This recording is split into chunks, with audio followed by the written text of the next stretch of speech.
All right, good evening. Before we start, the City Council just met on two closed session items, and there is nothing to report out at this time. Thank you for viewing the August 5th meeting of the Arcata City Council. The City Council meeting is being held as a hybrid meeting with both in-person attendance and teleconference access via Zoom. The City of Arcata acknowledges the lands that we are located on are on the unceded ancestral lands of the Wiyot tribe. The land that Arcata rests on is known in the Wiyot language as Gudini, meaning over in the woods or among the redwoods. Past actions by local, state, and federal governments removed the Wiyot and other indigenous peoples from the land and threatened to destroy their cultural practices. The City of Arcata acknowledges the Wiyot community, their elders, both past and present, as well as future generations. This acknowledgement seeks to aid in dismantling the legacy narratives of settler colonialism. If you would like, please join me now for the flag salute. I pledge allegiance to the flag of the United States of America and to the republic for which it stands, one nation, under God, indivisible, with liberty and justice for all. All right. Will the city clerk please call the roll? Mayor White, Present. Vice Mayor Atkins Salazar, Here. Councilmember Matthews, here. Councilmember Stillman, Present. Councilmember Schaefer is absent, but we do have a quorum. Thank you.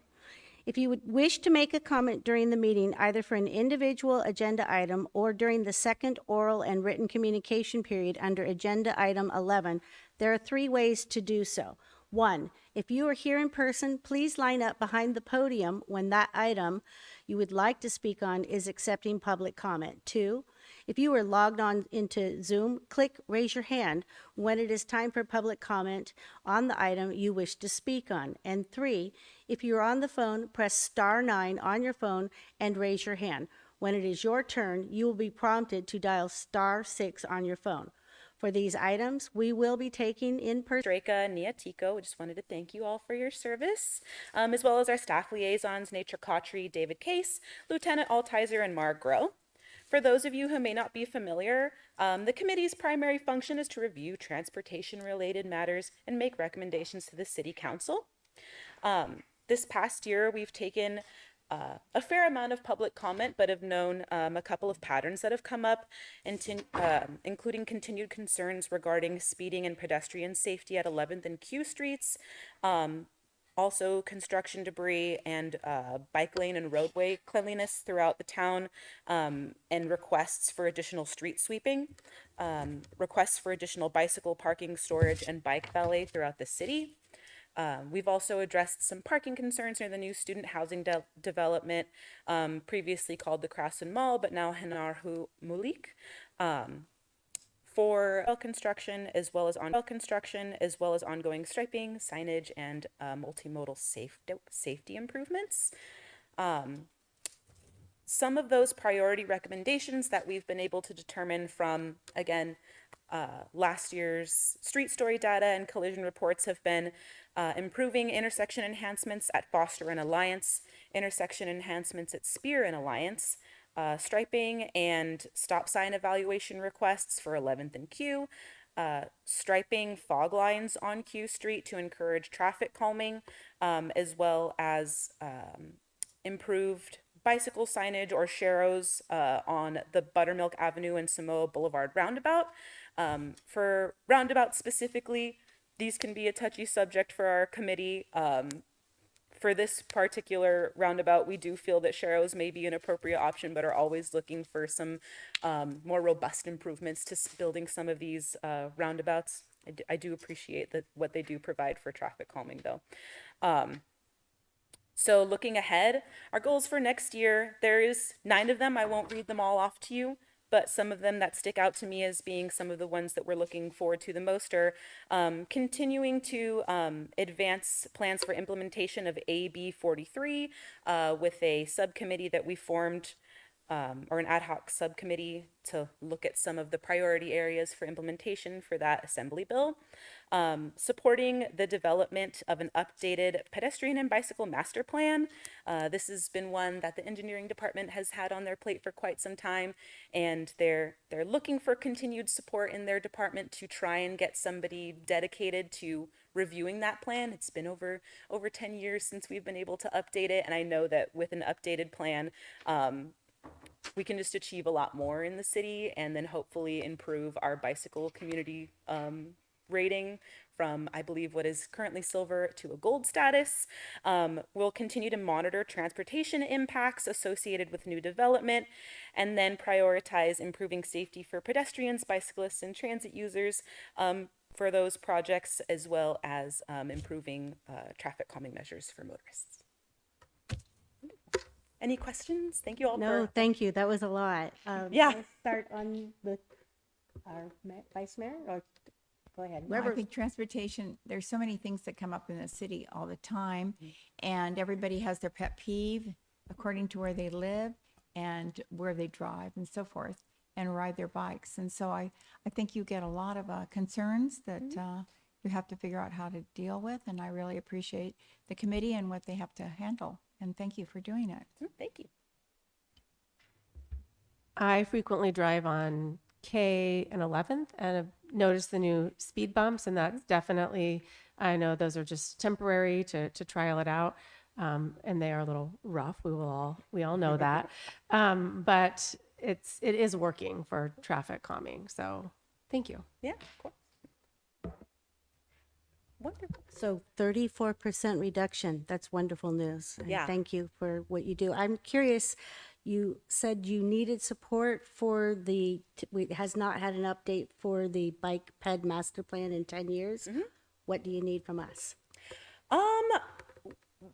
What we see is mostly that staff of the engineering department, I can only imagine their workload is up to their eyeballs.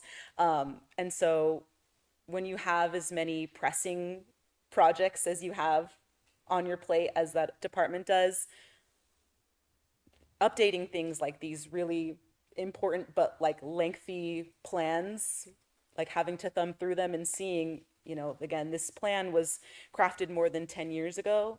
I'm sure that there is a lot in that master plan that needs to be updated. I just don't know that they necessarily have the staffing or that anybody has the time to go through those plans. And just so anything that can be done to support that department with some additional hands. Of Absolutely. Maybe we can get some momentum on that. And thank you so much for what you do. course. Thank you. Now we are going to be receiving an update on the 2026-27 Call for Art and the Playhouse Outside Arts Grant from Emily Benvey, Environmental Service Director, and Jacqueline Dananu from Executive Artist Director of Playhouse Arts. Can we receive an update from Environmental Service Deputy Director Benvey? And there you are, Jackie. Step on up. I'm supposed to sit up there.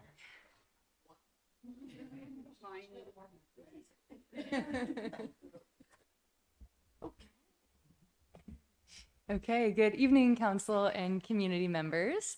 I am joined with Jackie Dandino of Playhouse Arts. And before we jump into the presentation, I wanted to share how much I enjoy and appreciate getting to present with our community partners at council meetings. So I just wanted to take a note. It's really meaningful when we're able to join city resources with our local partnerships and really bring a lot more energy into the community. So starting there, I also wanted to tie in this presentation with the Strategic Arts Plan. Back in November of 2025, staff and Playhouse Arts presented the 3-year review of our Strategic Arts Plan as prescribed by the plan. So I won't go into great depth on the plan itself, but I did want to note that the plan was developed through a robust community engagement process, and one of the key aspects of the plan was designating Playhouse Arts as the city's local arts agency. And how much has really come out of that designation is hard to understate. the city has been able to allocate funds for Call for Arts and formalize a playhouse, formalize a partnership with Playhouse Arts that has also enabled us to provide more formal grant support and in-kind services. And so really having the strategic arts plan and that formal designation has opened up a lot of opportunities between the city and our local arts agency. That being said, the item before you tonight is an update on the most recent 2025-2026 Call for Arts, as well as getting an overview of one of Playhouse Arts' recent grant opportunities. And part of that came about just in conversation and realizing how much Playhouse Arts does with how little resources, and really what they've been able to bring to Arcata's parks is really astounding. And so it deserved a staff report in and of itself. And so with that, I will turn the mic over to Jackie and the mouse as well. Wow, I get a mouse and a mic. Look out, people. It's all going to go down now. I just want to reiterate what Emily said about the relationship with the city right now. I am really pleased with the way that we've progressed our relationship together. We've been around for 20 years, so we just celebrated our 20th anniversary last Friday. And I think the level of trust and accommodation, and not accommodation, but the level of trust and understanding of what we're doing and what you're doing has been really outstanding. And staff are amazing to work with. I just want to say that the strategic arts plan plays into so much of what is going on with Redwood Region Rise right now, that we really, we're in a good position here in the city of Arcata and with the Playhouse to really capitalize on some of those Redwood Region Rise motives that are out there, tourism, cultural, outdoor, and the outdoors and arts and culture. So I'll be at the Redwood Region Rise Summit and talking about what we're doing in Arcata, because I think it's been a very exciting partnership, this one. Are you okay, Merritt? Do you need some water? Okay, Merritt's okay. So I'm going to click, right? I'm just going to click. Look at that. So we had this great, look, it's working, supporting them through kids and teens, mental health, seniors. At the Playhouse, we really believe that the arts are a cornerstone of both economic development and societal health. So looking at the creative placemaking values to say, without the arts, we saw what happened during the pandemic when we could not gather. And that is a huge part of the arts. If we are worried about AI, come to the Playhouse, because we are real. You won't get AI, guaranteed. So one of the big initiatives we've been doing this last year, we wrote a grant with the California Arts and Parks, the state parks and California Arts. And so we did a project called Outside Arts Light and Dark. We started with a design grant that we worked, the city said, yeah, let's see what happens when we design it. And then we got an implementation grant.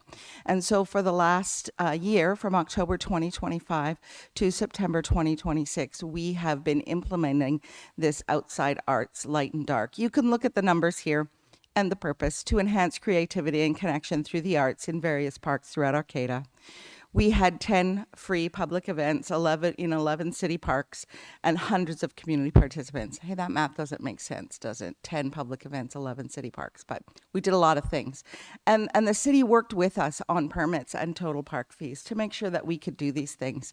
So it's easy to look at those numbers and say, wow, that's great. But the actual impact in the parks, like Mountain View Park that we did our first storytelling event in, people didn't even know there was a park there. And then the people who lived around the park were so excited that something was happening in that park that they were like, when are you coming back? And when are you doing something else? So it's kind of laid this great groundwork for our Arcata parks, which are pretty exciting when you start looking at them. I mean, there are parks that I didn't know about, obviously. I'm from Blue Lake. But, I live here mostly. And there were parks that I was like, wow, what's that park? And then, just the bike path and the connection to Valley West. It's an exciting time to be in Arcata and to be working with you all here at the city to how we make these, how we connect the arts and our outside activities. So local culture bearers and artists were invited to lead the community through artistic endeavors.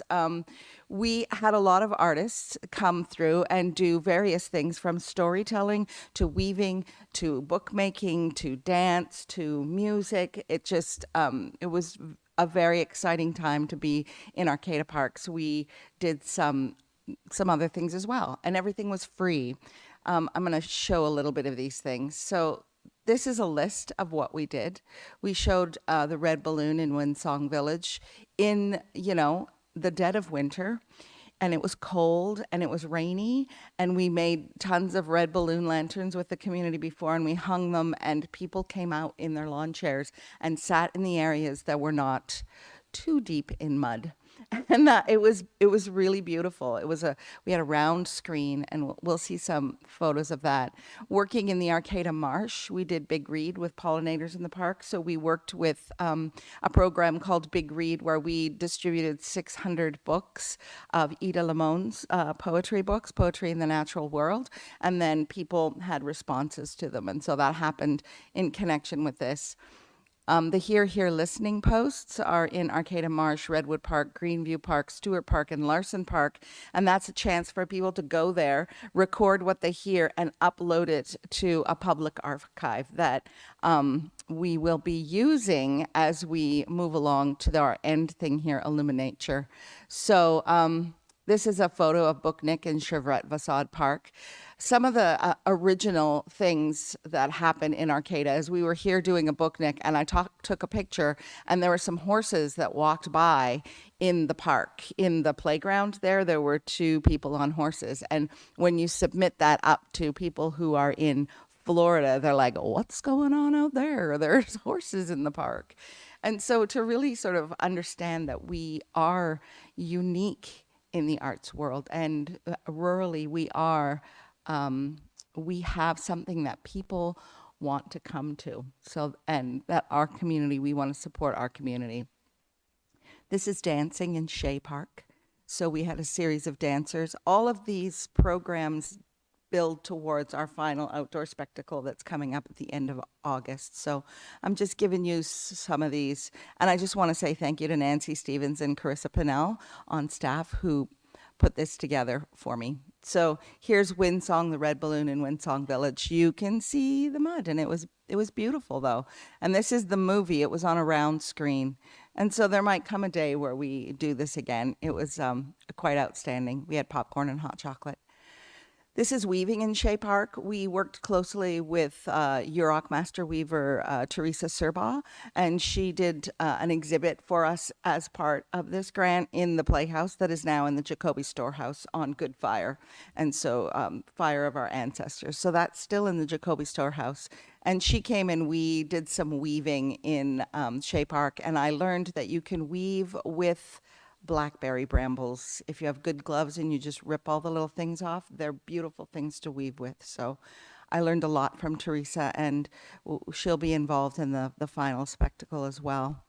We did some new moon seed planting in Stewart Park, where we made these little boxes and put seeds in them with dirt, and everybody walked away with their own things and then grew their calendulas at home. And the end spectacle is happening in a full moon.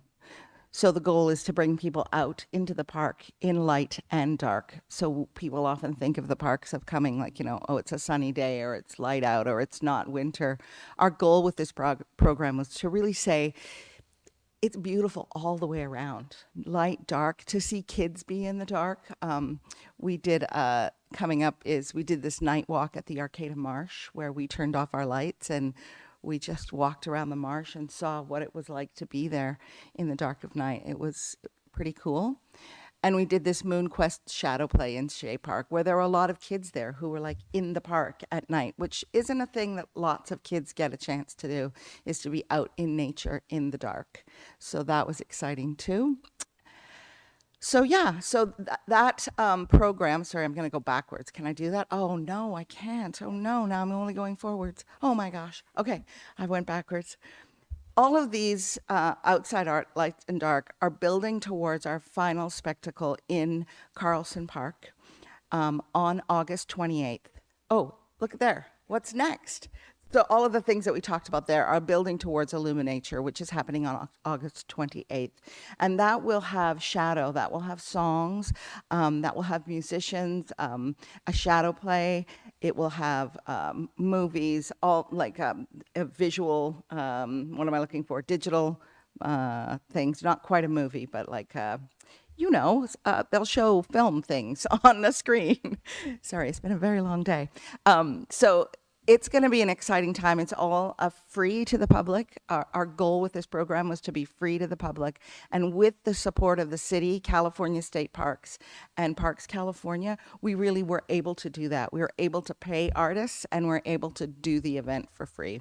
So that's very exciting to have that ability to do that. We're asking that people reserve their spot for Illuminature.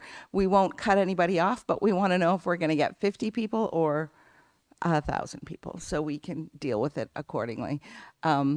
So we're really working towards that. We have some workshops coming up, lantern building workshops. Check out our website, playhousearts.org. Again, it's all free. It's free to the public, and kids from 4 to 400. We'll get some vampires in there making lanterns because it's really easy to do. So those will be coming up too, and that's on our website. And now I'm going to shoot backwards to the 2025-26 call for public art.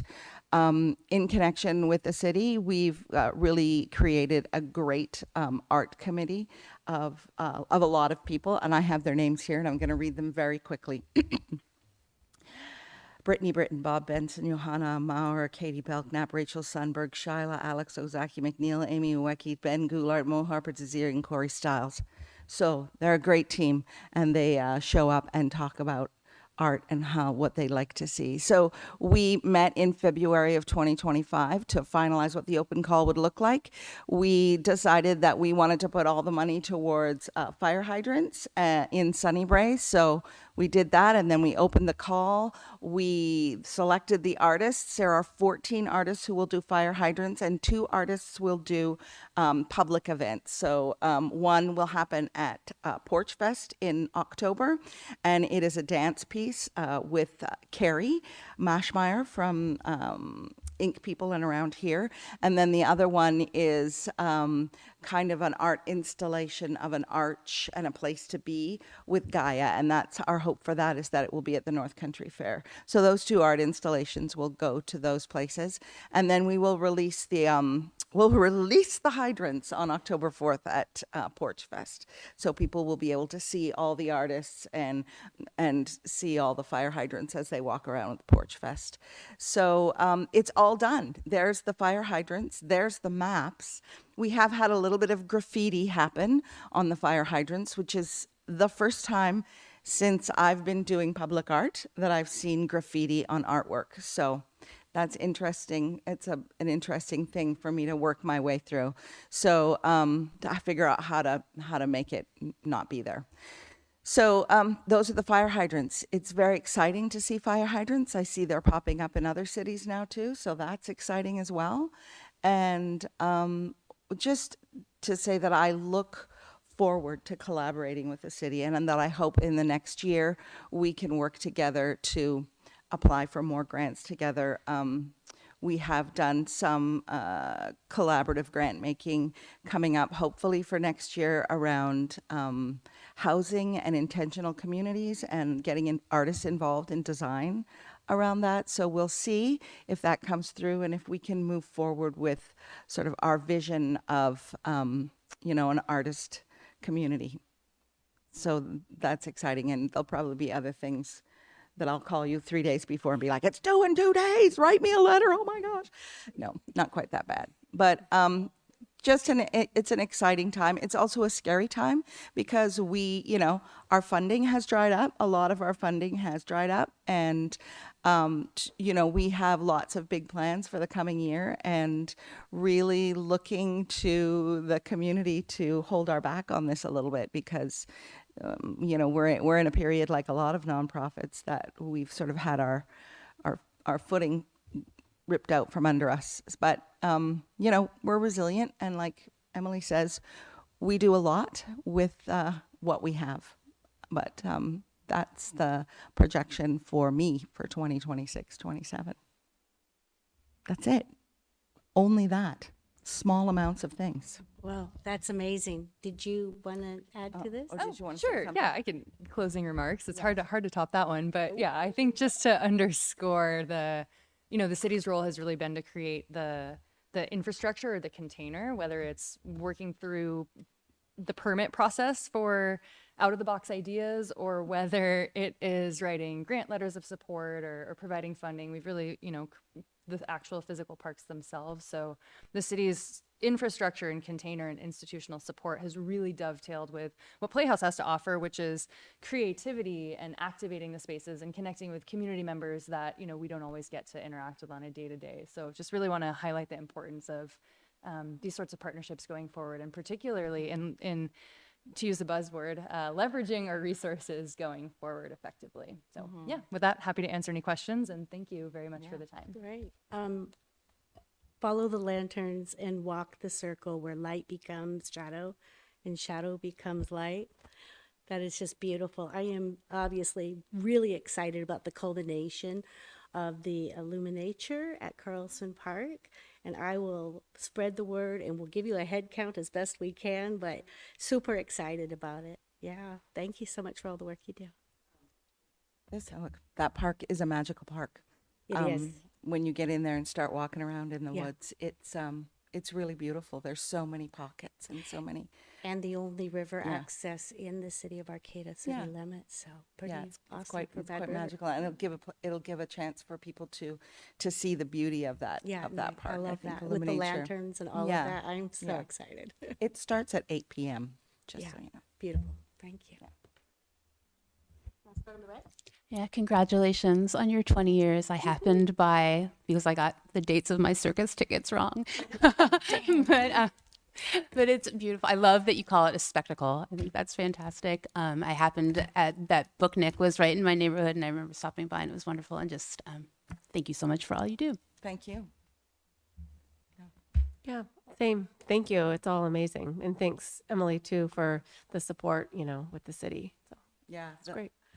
I'd just like to say that the city staff are amazing, from the two Emilys and Merritt and the building department and how they deal with me. Like I'm like, I don't know what a commercial building I don't know these things, and just really been really great. This year has just been really smooth and easy, and I will sing their praises high and low. And Stephen.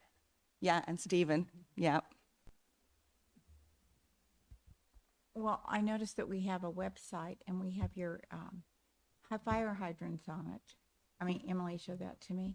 And so I'm assuming these new ones will all be on there with the artist that did that. And I think that's really good. And so the other part I think is I'm going to work on the part that all the sculptures we have in the downtown and who did those and with photographs. So that in order, because you're doing the present and the future. And that's the past, and it all together, and making Arcata unique. And thank you very much for all Yeah. your work. Thank you Appreciate it. for your work. Yeah, and I'm really excited also about hearing about Porch Fest. Is that going to come before us in the next Oh yeah. city council meeting? All right, awesome. Yeah. Yeah, just to piggyback on what Alex was mentioning, the sculptures, we have two beautiful ones right out in Valley West in the Circle, Bob Benson and Ben Funke. So yeah, more to come. Yeah, that kind of asset mapping is something that we started actually, that when we looked at doing the Arcata Strategic Arts Plan a long time ago, we had some asset mapping that went on through a grant that we got from the National Endowment for the Arts, I think in like 2013. So things have changed a bit, but somewhere in the depths of my Google Drive, I probably have some asset mapping stuff to start out with that that went on. I would love to see that go. I'd also like to see some cross between the City of Arcata's website and the Playhouse website, so that we can cross over between the two of us, and how we get some Playhouse events on the City of Arcata's website, and how we can leverage the things that we have for the city, so that people recognize the partnership that we do have, that it is robust. It's not just in name. And so I would love to see that happen. It's a great idea. Thank you. All right. Well, that brings us then, we will be receiving an update regarding the Redwood Coast Energy Authority, RCEA, from our Executive Director of RCEA, Beth Burks. Come on down. Turn it green. Okay, great. We'll just pull the presentation up here. Thanks. There we go. Yeah. Yep. Hi, everybody. Thank you for having me. Yeah, I'm Beth Burks. I'm the Executive Director of the Redwood Coast Energy Authority. And we wanted to come before you today as one of our member agencies to give an update. I'm going to start with just kind of an overview of RCEA and specifically with some details about sort of RCEA in Arcata, and then go into our budget for this year and our rate change strategy. So I'll just get started. So for those that don't know us well, our CEA, the Redwood Coast Energy Authority, we are a joint powers agency. We're governed by local elected officials. We've got representatives from each of the cities, the county. We also have 2 tribal nations on our board of directors, the Blue Lake Rancheria and the Yurok tribe. We are a mission-driven organization focused on local control of our energy, energy efficiency, renewable energy, resilience, and economic benefit. And we are the electricity generation portion of most of our community's electricity bills. So we provide electricity generation in place of what PG&E would provide. So how this works is we purchase power from renewable sources, and in 2025, our portfolio consists entirely of renewable and carbon-free resources. So wind, solar, we also have biomass from Scotia in our portfolio. And then PG&E continues to deliver the power to our homes and businesses. So we don't get involved in transmission and distribution, but we procure the power based on our local governance model. That really gives us a lot of control over what type of power we're putting in that portfolio. So we became a community choice energy provider in 2016, 2017. We're getting close to 10 years. So customers were automatically enrolled. That was part of the community choice system, is that customers are automatically enrolled, and then they can drop out if they would prefer to stay with PG&E instead of being with a local provider. And with that, we also have several programs that we offer, including support for energy efficiency, upgrades, electric vehicles. We offer e-bike rebates, and we do several local renewable energy projects. We are a bit well known for innovation and resilience projects, specifically the Redwood Coast Airport microgrid project, which if you've been to the airport, you've certainly seen. It's California's first 100% renewable front-of-the-meter multi-customer microgrid. That's a mouthful, but what it really means on a practical level is that if the power goes out, if we have a catastrophe, any kind of natural disaster or emergency, that the airport and the Coast Guard station stay fully operational and fully powered. It's pretty novel. It was the first one in California. I believe it's now one of 2. So it's still very, very innovative. This was in consultation and work with the Shots Energy Research Center at Cal Poly Humboldt that helped us bring this online. We get a lot of interest in touring it. We had those earthquakes a few years ago. We really put it to the test. Those were happening, around winter solstice. So, shortest day of the year, storms. So the batteries, functioned beautifully, and we were able to keep things online even with reduced sun exposure for the solar panels. So pretty amazing resource that we were able to bring online. We also operate a network of EV charging stations, public EV charging stations. We've got those at 23 locations around Humboldt County. And this is really to encourage the adoption of electric vehicles. One of the things we hear a lot about is range anxiety and people concerned they can't charge. Well, now even if you go to Witchpeck, you could charge. We've got a center, I think, a station out in Orleans. We've got one in Willow Creek, as far south as Garberville. Here in Arcata, we've got 18 ports at 4 locations. We've got them at the community center, Carlson Park, Mad River Hospital, and the Arcata Technology Center.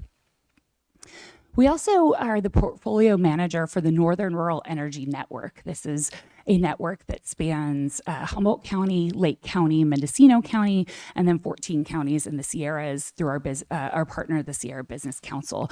This is a program focused on energy efficiency, and it brings dollars to our community that would not be here otherwise. So this is entirely funded, not out of our ratepayer funds, but out of public purpose program dollars that are administered through the California Public Utilities Commission, where we administer the portfolio for the whole program and all of these partner agencies, and then we implement it here in Humboldt. So our energy advisors, our customer program specialists, they're the ones doing the work here in Humboldt. And that brings, through the end of 2027, it'll be about $9.5 million brought to Humboldt County specifically. It's a much larger program. We have a lot of pass-through funds that go to our partners as well. But for here in Humboldt, that's the financial impact.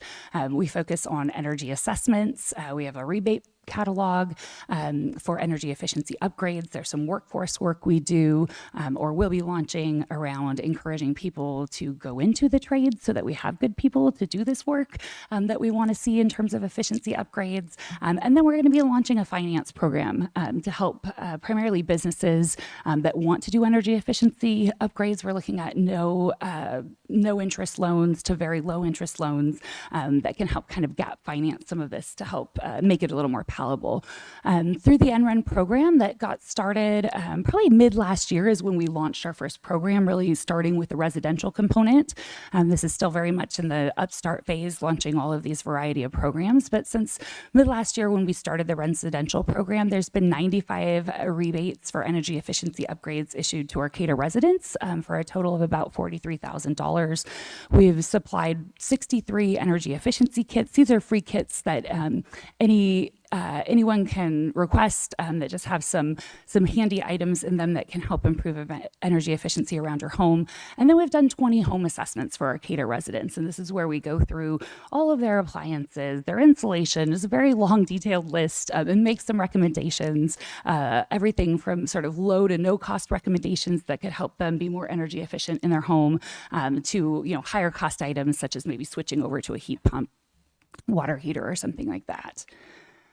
We have several other ways we've partnered with Arcata over the years. I think recently you've seen a presentation about the Community Center Solar Project where RCA assisted with the feasibility analysis, initial design, and managed the loan and, did the measure savings calc that were required for the loan.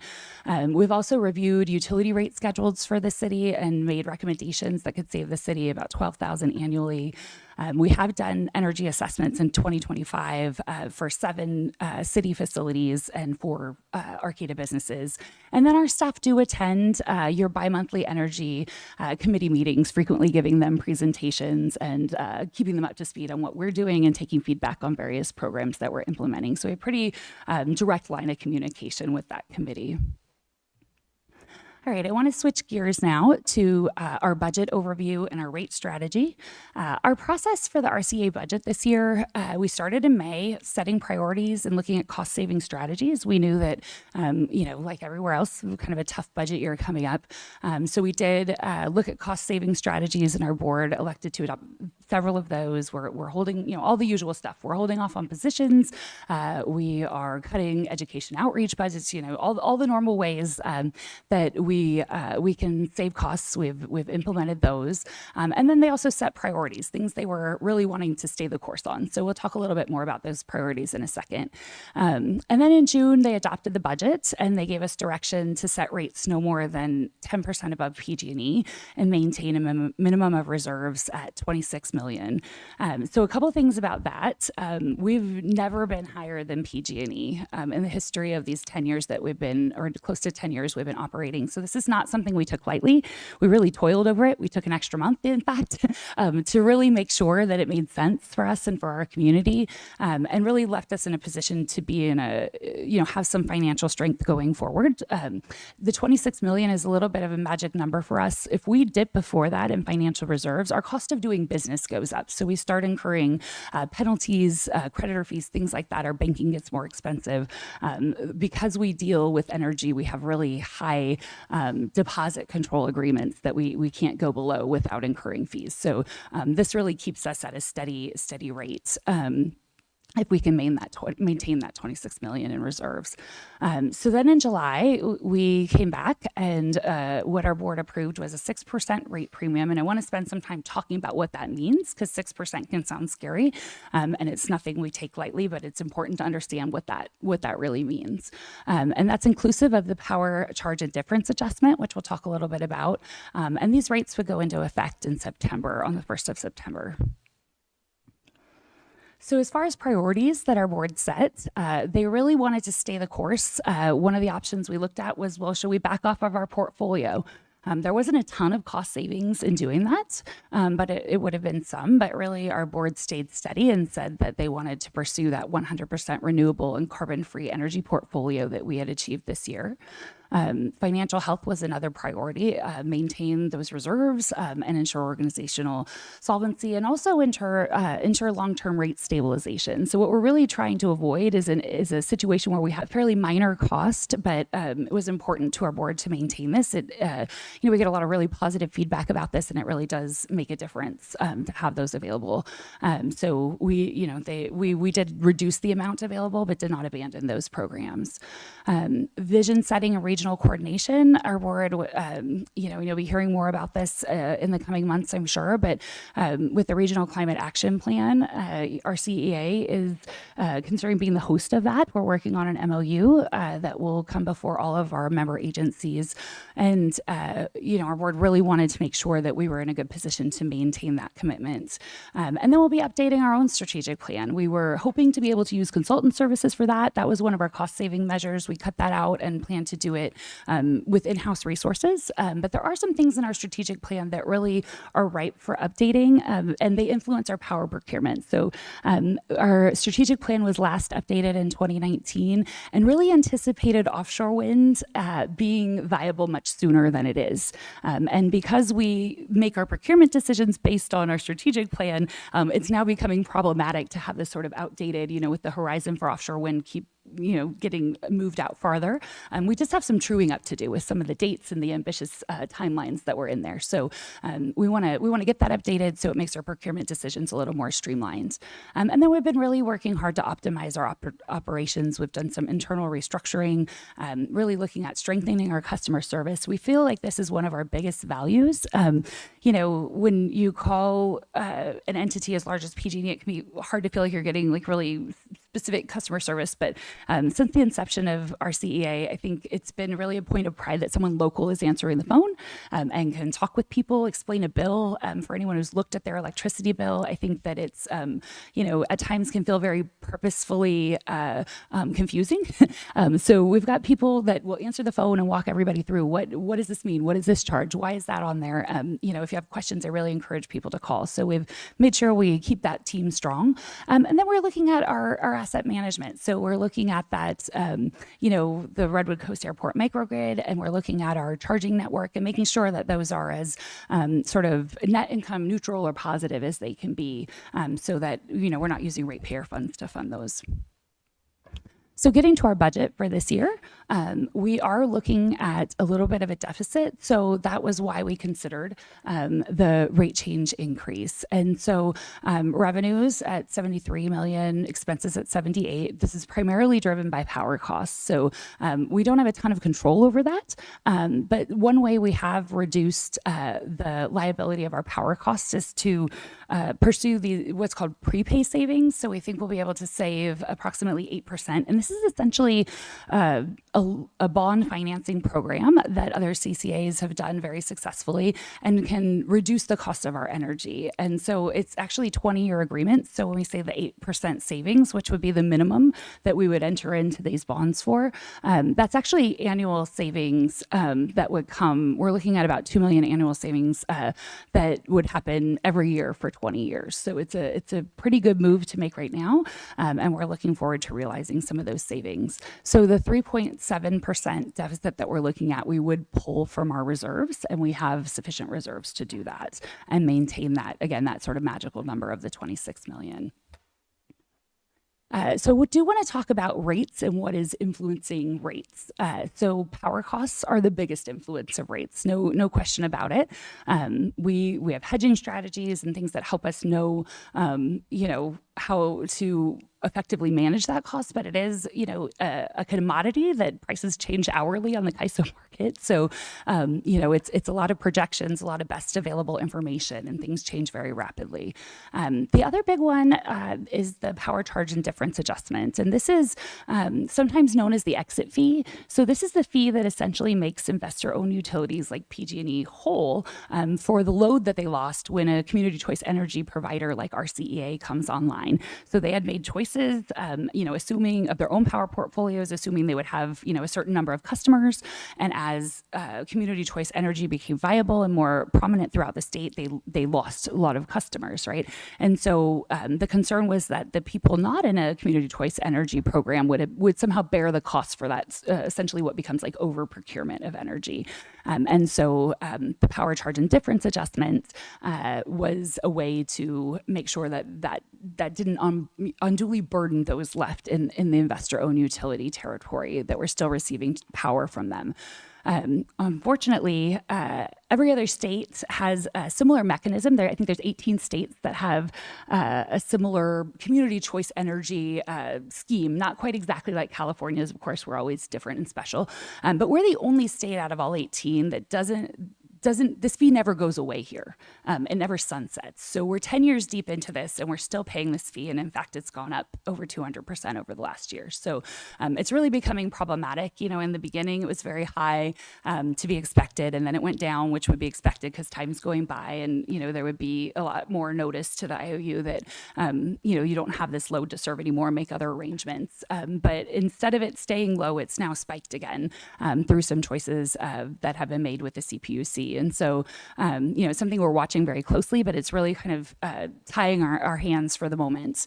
And then the smaller portion of that, again, is, RCEA's affecting rates is RCEA's expenses, community choice energy expenses, which are fairly nominal in the grand scheme of things. And again, part of that is because we've been able to shift so much of our staffing and overhead to outside programs, which we continue to look for opportunities to do. So specific to the PCIA, as I mentioned, it's gone up over 200% since January. And now for the typical RCA customer, it's equal to 51% of their total generation charges. So if we didn't have the PCIA, if we could make it go away, RCA's rates, even with that 6% increase, would actually be 25% lower than PG&E rates. So, to me, this tells me that the CCA model, community choice energy model, is viable, but we have some work to do on policy shifts regarding getting rid of this PCIA fee. So I wanted to give some comparison here for what's going on with the rates. Traditionally, RCA has tracked PG&E's rates with varying degrees of discount. So I think in the beginning, it may have been a 3% discount. For the last few years, it's been a 0.5% discount, so really pretty nominal. What you're looking at here on this chart, the blue section is the PG&E delivery, the transmission and distribution charges.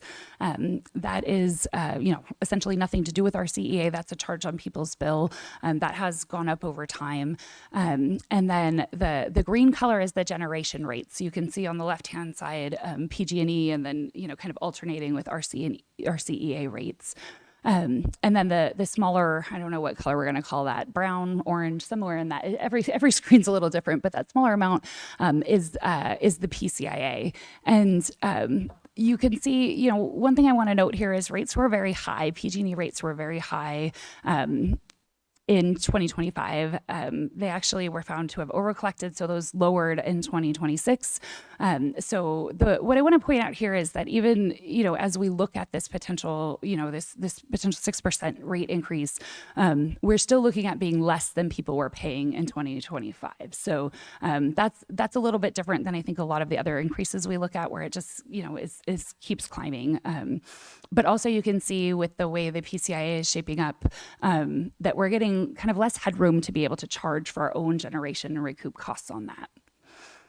So one thing when we say 6%, I think is really important, and if we're talking with constituents and community members, it's really 6% of that generation charge, not 6% of the bill. So that's a really important distinction that makes a big difference financially. So when we talk about 6% of the generation charge, we're actually looking at something closer to 1.6% of the total bill changing. So just to be clear about those numbers, because it is the smaller charges we're talking about increasing. So if we look at comparison to 2025, again, would actually be saving some still from the 2025 rates. And if we look at comparison to now with our 6% increase, it'd be about $2.33 on the average bill. So nothing we take lightly. We're looking for every opportunity to bring that back down to parity with PG&E. But we were happy to see that we could, again, maintain those reserves and have a fairly light impact. But very sensitive to the fact that it's not nothing. And it's a big deal, which is why we wanted to do a bit of this road show to make sure people really understood what we're talking about. I think something that the folks we have answering the phone, deal with is like, well, why pay anything more? If we have a choice, should we just go with the cheaper option, even if it's nominally cheaper? And I think, what I would encourage people to think about and what our folks on the phone, answer questions about every day is, do you appreciate having local governance? Do you appreciate, calling on the phone and being able to talk to someone that's going to talk through this with you and take the time? It's something that is powered by the community. Has good representation. You can come to our meetings, just like you can come to this meeting and make your voice heard. We pursue more renewable energy, so that portfolio looks very different than a PG&E portfolio. And we offer a whole lot of programs locally that weren't otherwise being offered. And so, I think that's a big benefit. I really do encourage people that are concerned about their bill to take advantage of some of those energy efficiency services. Again, there's many that are low and no cost, and may be able to save back, the difference in the rates. And I still would argue that we have competitive rates. This is the first time in our 10-year history that we have needed to be a little bit higher. Collectively, we've saved over $5 million for ratepayers over the course of our operations. So we're very hopeful that this is kind of a blip and not a trend, because we do have that local control and local governance, and we're not driven by profits. We're looking for every opportunity to bring those costs down as soon as possible. And then we do a whole lot of advocacy. So, looking at what could be really real savings, for example, if that PCIA went away and we could offer, competitive rates in the ballpark of 25% less than the investor-owned utility, that's real savings. That's real amounts that we could save our community. And so we want to make sure we're still, full steam on the advocacy we do to, bring to light the challenges that those kinds of fees cause, and the impact it bears for our community. We work very closely with the trade organization of all the other CCAs, so we have kind of a larger voice. It's quite a bit of California ratepayers now that are enrolled in different community choice energy programs throughout the state, so the voice is getting louder. The CPUC has agreed. They're in the middle of a proceeding now where they are looking kind of holistically at the PCIA for the first time and saying, does it make sense? Is it, and it's sort of our first opportunity to really have that broader discussion. So we're looking forward to changes. We can't guarantee them, but we're working very hard there. And then, if you're talking to folks who are concerned about their bill, again, I just really encourage them to give our CEA a call. One thing we can do with folks is just review their rate, much like we did for the city of Arcata. The rate that people are on and the time that they tend to use their energy makes a difference. And so one simple thing you can do is just call and get some advice, like what rate are you on? When are you using your energy? And sometimes that alone, just changing your rate, which is no cost to anyone, can result in real savings. I do encourage people to request that free home energy assessment and a free energy efficiency kit. There's some great benefits there. And then we have a whole portfolio of rebates. So people can go online and take a look. If you're doing, you're getting a dishwasher, washer or dryer, there's definitely rebates depending on the equipment you choose. So take a look there. Some of them could save you quite a bit of money. So that concludes my presentation. I'm happy to take questions and go over any of this with you. Thank you. Thank you, Beth. Shall we start on the left this time? If you'd like. I have a question if you're not ready to go. Okay. Yeah. So thank you so much. I attended a couple of these board meetings when we were talking about this, and I appreciate that, you showed bill comparisons for a homeowner.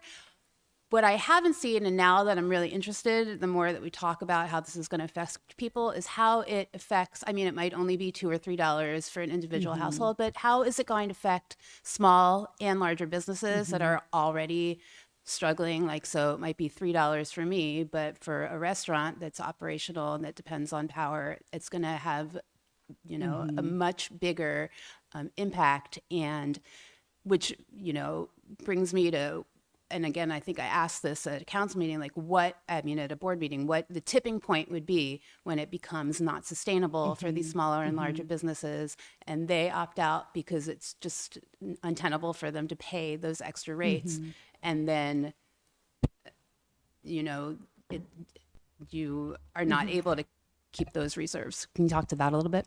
Yeah, we've done some analysis around that because opt-out is a potential, and we want people to have choice. Fundamentally, I mean, that's what it's all about, right? And we understand if finances are really the bottom line for any business, so we have done some analysis of sort of that opt-out threshold, and we can sustain in the ballpark of about a 15% opt-out rate, and I think, one thing is that we do have commercial programs coming online. So similar to the residential, we can walk businesses through, ways to save energy, rebates and upgrades and things like that would over time be helpful. But I hear what you're saying in the interim.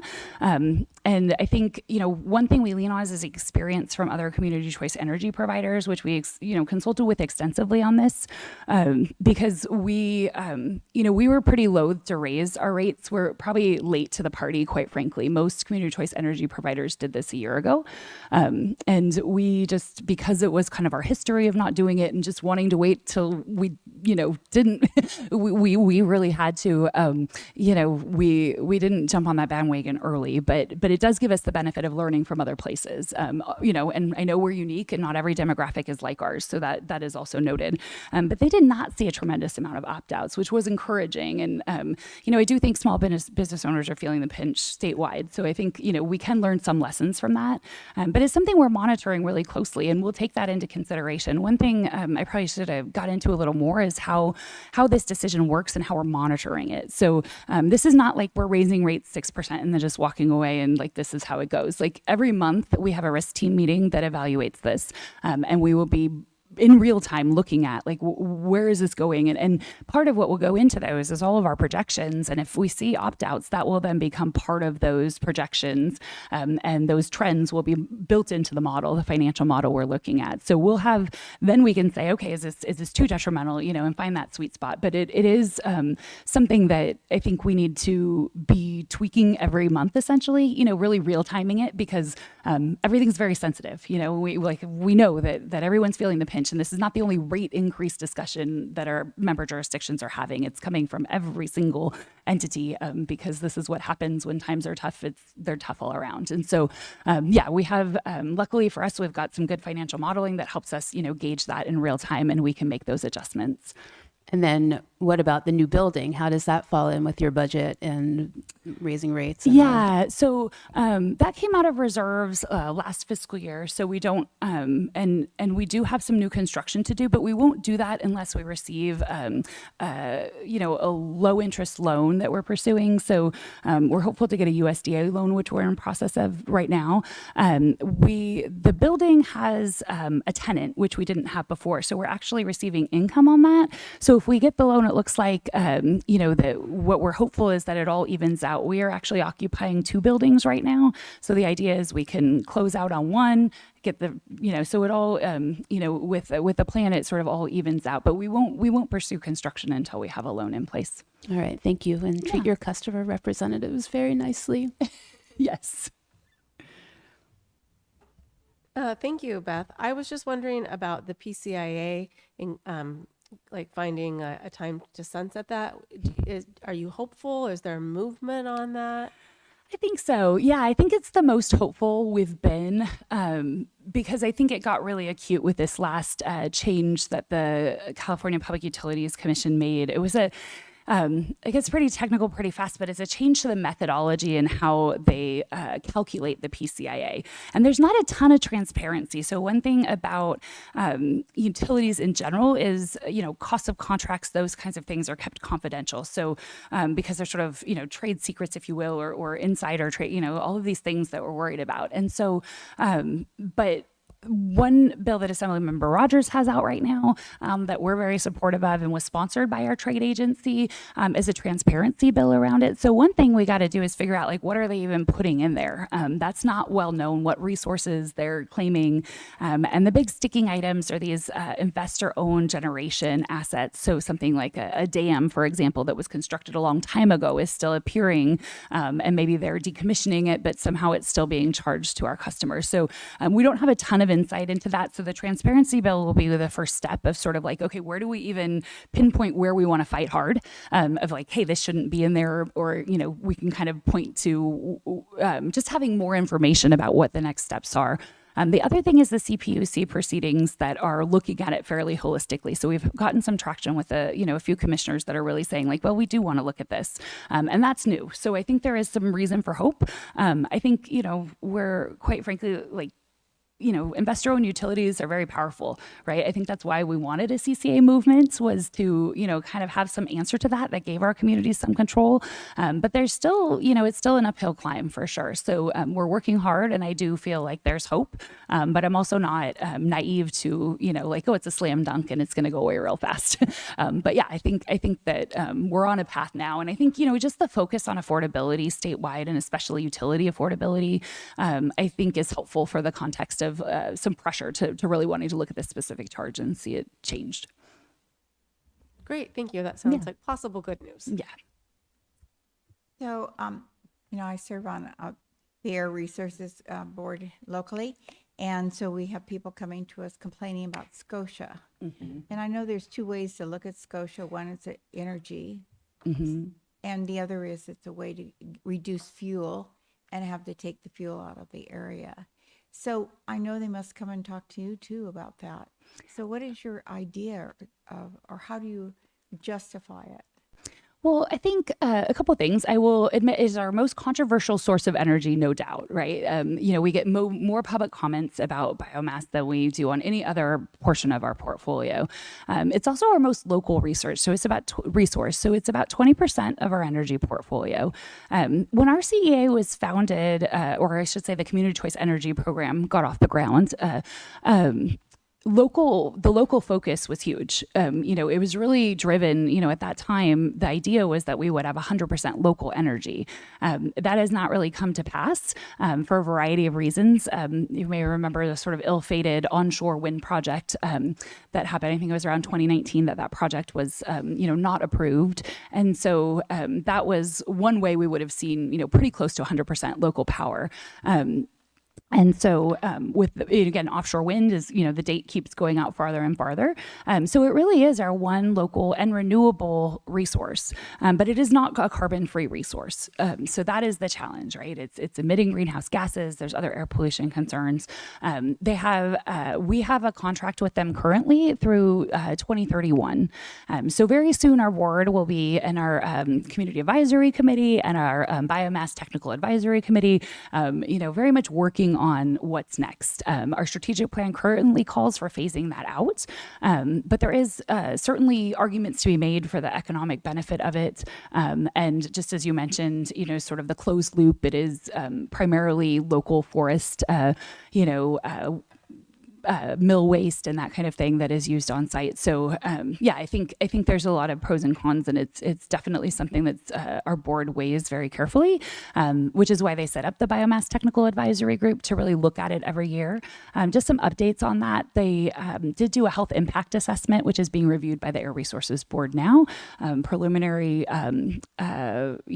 review of that has indicated that there's not additional, notifications or impacts that they would need to mitigate. But that is still going through the process at the Air Resources Board. So I think that will be really insightful for our board to get the results of that and start making some decisions. So within the next couple years, I think, we're really going to be looking at what's next with that contract. And that's part of, again, I mentioned one of the things we need to do with the strategic plan update is really, kind of make that call about biomass and have that community conversation. We've had it many times over the years, but I think, with the contract kind of coming, up for, question of when it's time to re-up it in 2031, it's really ripe for figuring out what the plan is.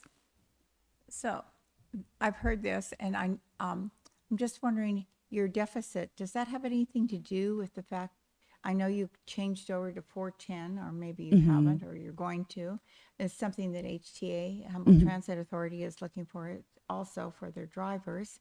And then you had raises for all your employees. Does that cause you to have a problem with your deficit?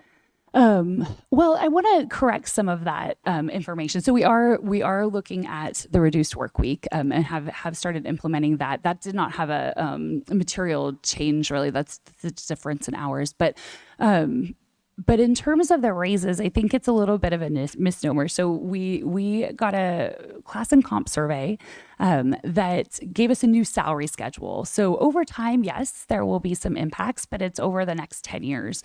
And instead of getting 10% a year, we do 5%, and we've elongated sort of the steps. So instead of giving anybody a raise, we actually moved to the nearest step. So it did have an impact of about, I think it was around $90,000. And again, half of that or a little more is funded through outside funding. So in terms of what went towards rates, it was pretty nominal. One of the other things we did, and I think you've faced this in Arcata recently, this interesting 27th pay period issue. Does that sound familiar to anyone when you have a biweekly pay scale and that, okay. And so rather than paying that out, which would have been about $200,000, we actually reduced salaries through the end of 2026 to accommodate that. So I know that the sort of headline was we got these huge raises. I think the initial assumption when that article was published was that we were somehow all going to step 10, but we actually moved everybody. So nobody got anything close to, I think the most anyone could have got moving to the closest step was about 4% of an increase. And then again, the salary schedule does go out farther. So over time, yes. We also have a little bit different structure that I think is important to note, that we do not have PERS. So if you think about, maybe your commitments to retirement, we do have a retirement plan. I think the inputs on that are not as good as a pension. Our staff do, as one of their perks, would love to have a pension. We don't have that. We have, typical 401ks. And so we also have no unfunded accrued liability towards staff costs. So that's one way we can control those costs over time. So it's a little bit not apples to apples. And I think, it really was part of a bigger scheme in terms of, not taking the payout or not paying out on this last 27th pay period and the savings from that. So we really looked to even all of that out. So I think it's pretty minimal, if at all, especially, in the next 2 fiscal years. Well, thank you very much. Yeah. Thank you for that clarification. That was really helpful for me. I'm just curious, $43,000 of 95 rebates in Arcata. Could you tell me a little bit about what that looks, a little bit about those rebates? Oh, sure. Yeah, I don't have the exact breakdown of rebates, and I'd be happy to provide that. But the types of rebates that residential customers are getting at this point, primarily dishwashers and washers and dryers. And it could be, I think we did refrigeration for a little bit too. So those just kind of, as you need to upgrade your appliances, certainly if anyone is in the market for upgrading their appliances, get on our website and see what rebates are available.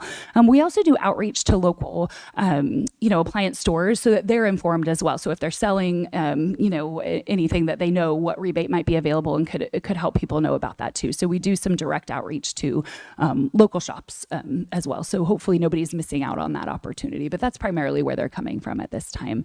And we have, through that NREN program, quite a bit of money set aside for rebates. So I just really encourage folks, if you're looking at those upgrades, definitely make sure you're availing yourself of that, because we're not at risk of running out of those funds. Like I said, they're not coming out of ratepayer. It's a whole other program.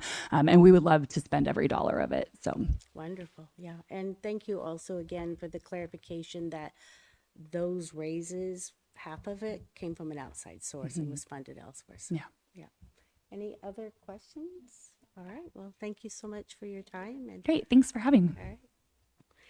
And that brings us then to oral and written communications. The city council values your comments. The public comment period allows people to address the council on matters not on the agenda. This early section of public comment is limited to 15 minutes and speakers are limited to 2 minutes each.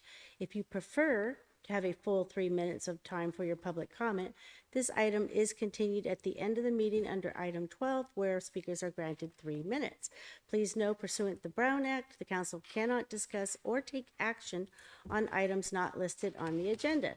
The council may respond to statements. There will be a time to provide public comment specific to each item when that item is being reviewed by council.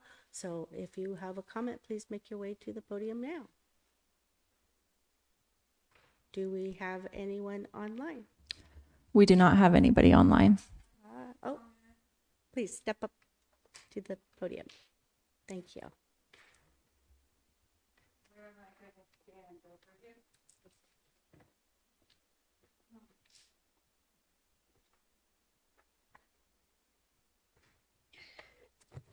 Okay, so I recently became kind of alarmed because I play tennis, and I noticed once that in another town, not this one, a city employee started spraying around the edge of the perimeter of the tennis court while 3 of us were playing tennis, all seniors. And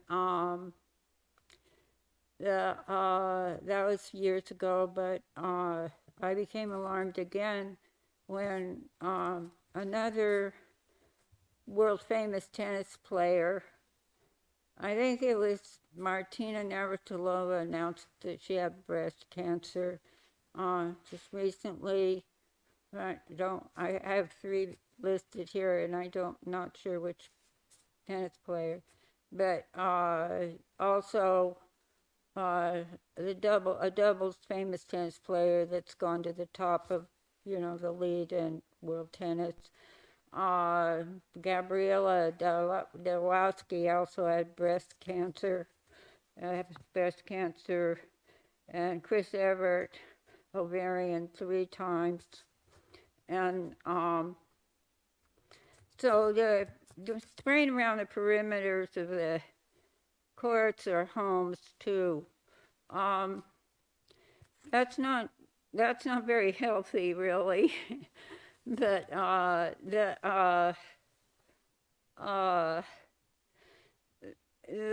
the problem is for if it's in your home. And I live in an apartment building, and all the units are ground floor, and some of us, we don't want to be 5 feet from. Your time is up. Thank you so much for your Okay. comment. Anyway.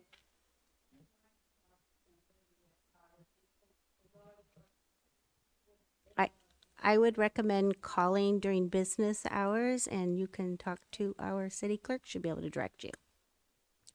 Thank you for your comment again. Okay, so that brings us then to the consent calendar. All matters on the consent calendar are considered to be routine by the city council and are enacted in one motion. There is no separate discussion of any of these items. If discussion is required, that item is removed from the consent calendar and considered separately. A, approval to waive the reading of the text and consent to read by title only for any ordinance on this agenda. Approve the minutes of the City Council special meeting of July 15th, 2026. C, approve the minutes of the City Council meeting of July 15th, 2026. D, biweekly report on disbursements. E, adopt ordinance number 1592, an ordinance of the City Council of the City of Arcata amending Chapter 5 Residential Rental Inspection Program of Title 9 Building Regulations of the Arcata Municipal Code. F, accept donations for the 2025-26 fiscal year of $10,686.62 from the Friends of Arcata Marsh and $25,000 from Humboldt Crabs. G, approve a contract amendment with the Carrillo engineers in the amount of $240,135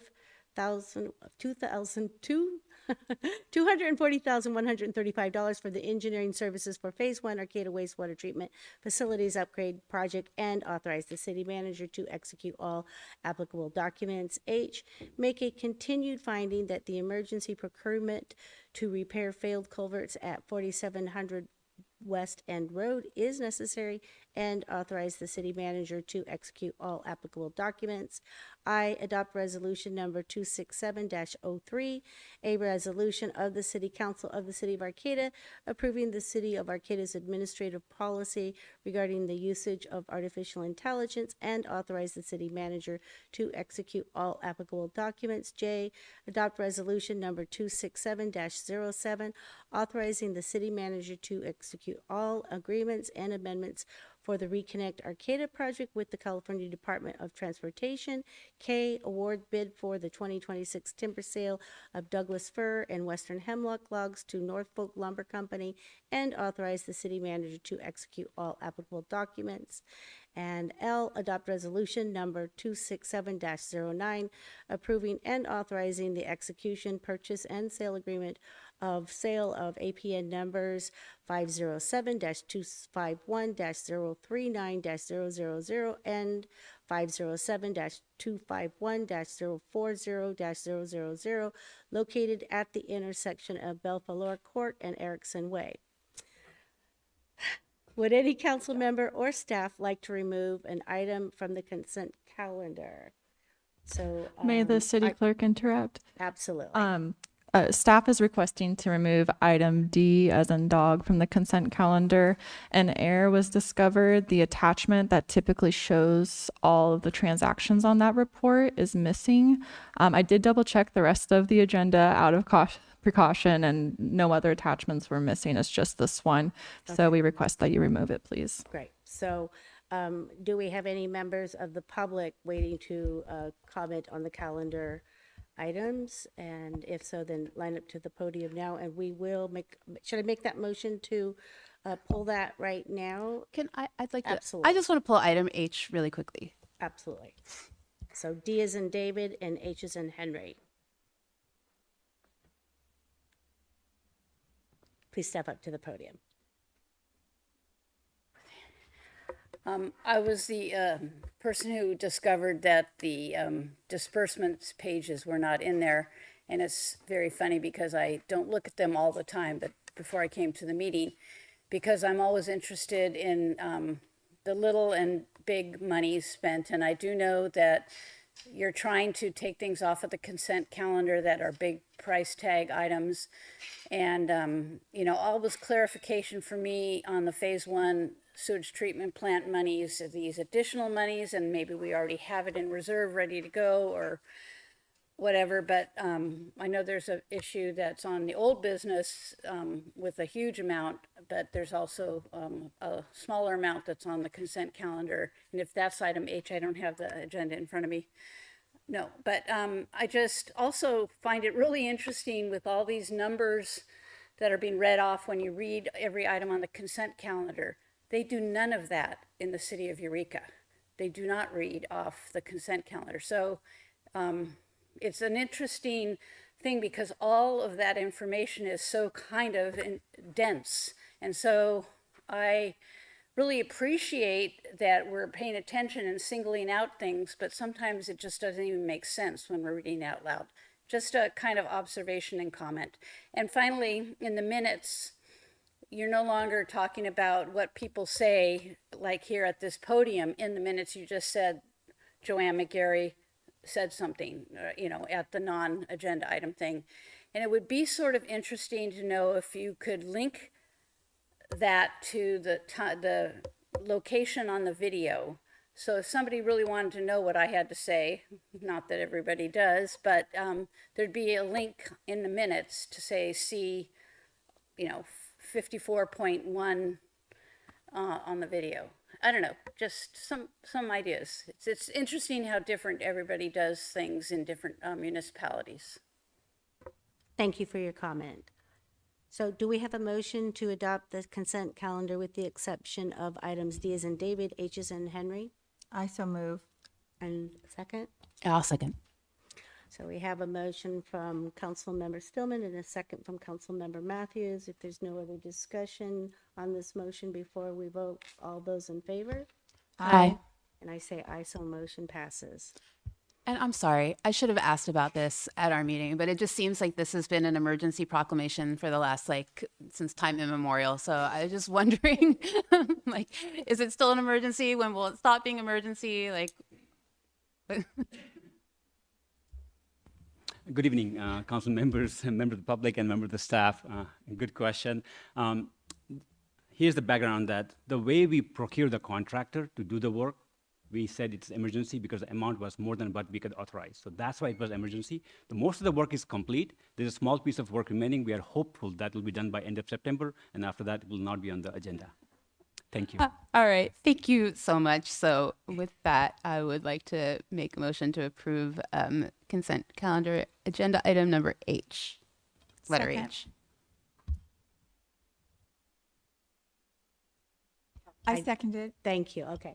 And so we have a motion from Councilmember Matthews. May the clerk interrupt? D. We do need to receive public comment on that Oh, item. right, thank you. Anybody would like to comment on that item? Step on up to the podium.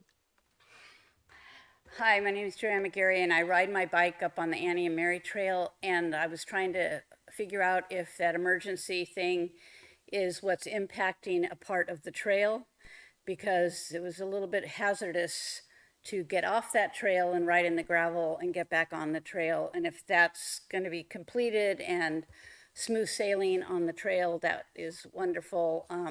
But I appreciate your explanation of why you're having to continue this emergency declaration. But hopefully, again, the Annie and Mary Trail will not be impacted like it has been.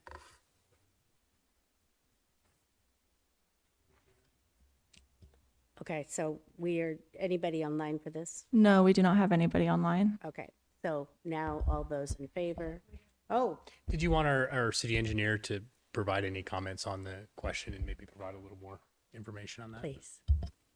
Yes, so the animated portion of that is impacted by the emergency work. We just poured the concrete there, and there will be a bridge soon, so hopeful that it will not be impacted for a long time. Thank you. There you go. All right. May I now? Okay, great.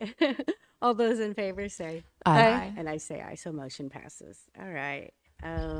Before we move on from the consent calendar, I know item D was D. pulled and maybe there's not much to say on it, but just Sure, for the meeting purpose, if we could please visit that one before moving on. absolutely. So we did have somebody do public comment on it in person.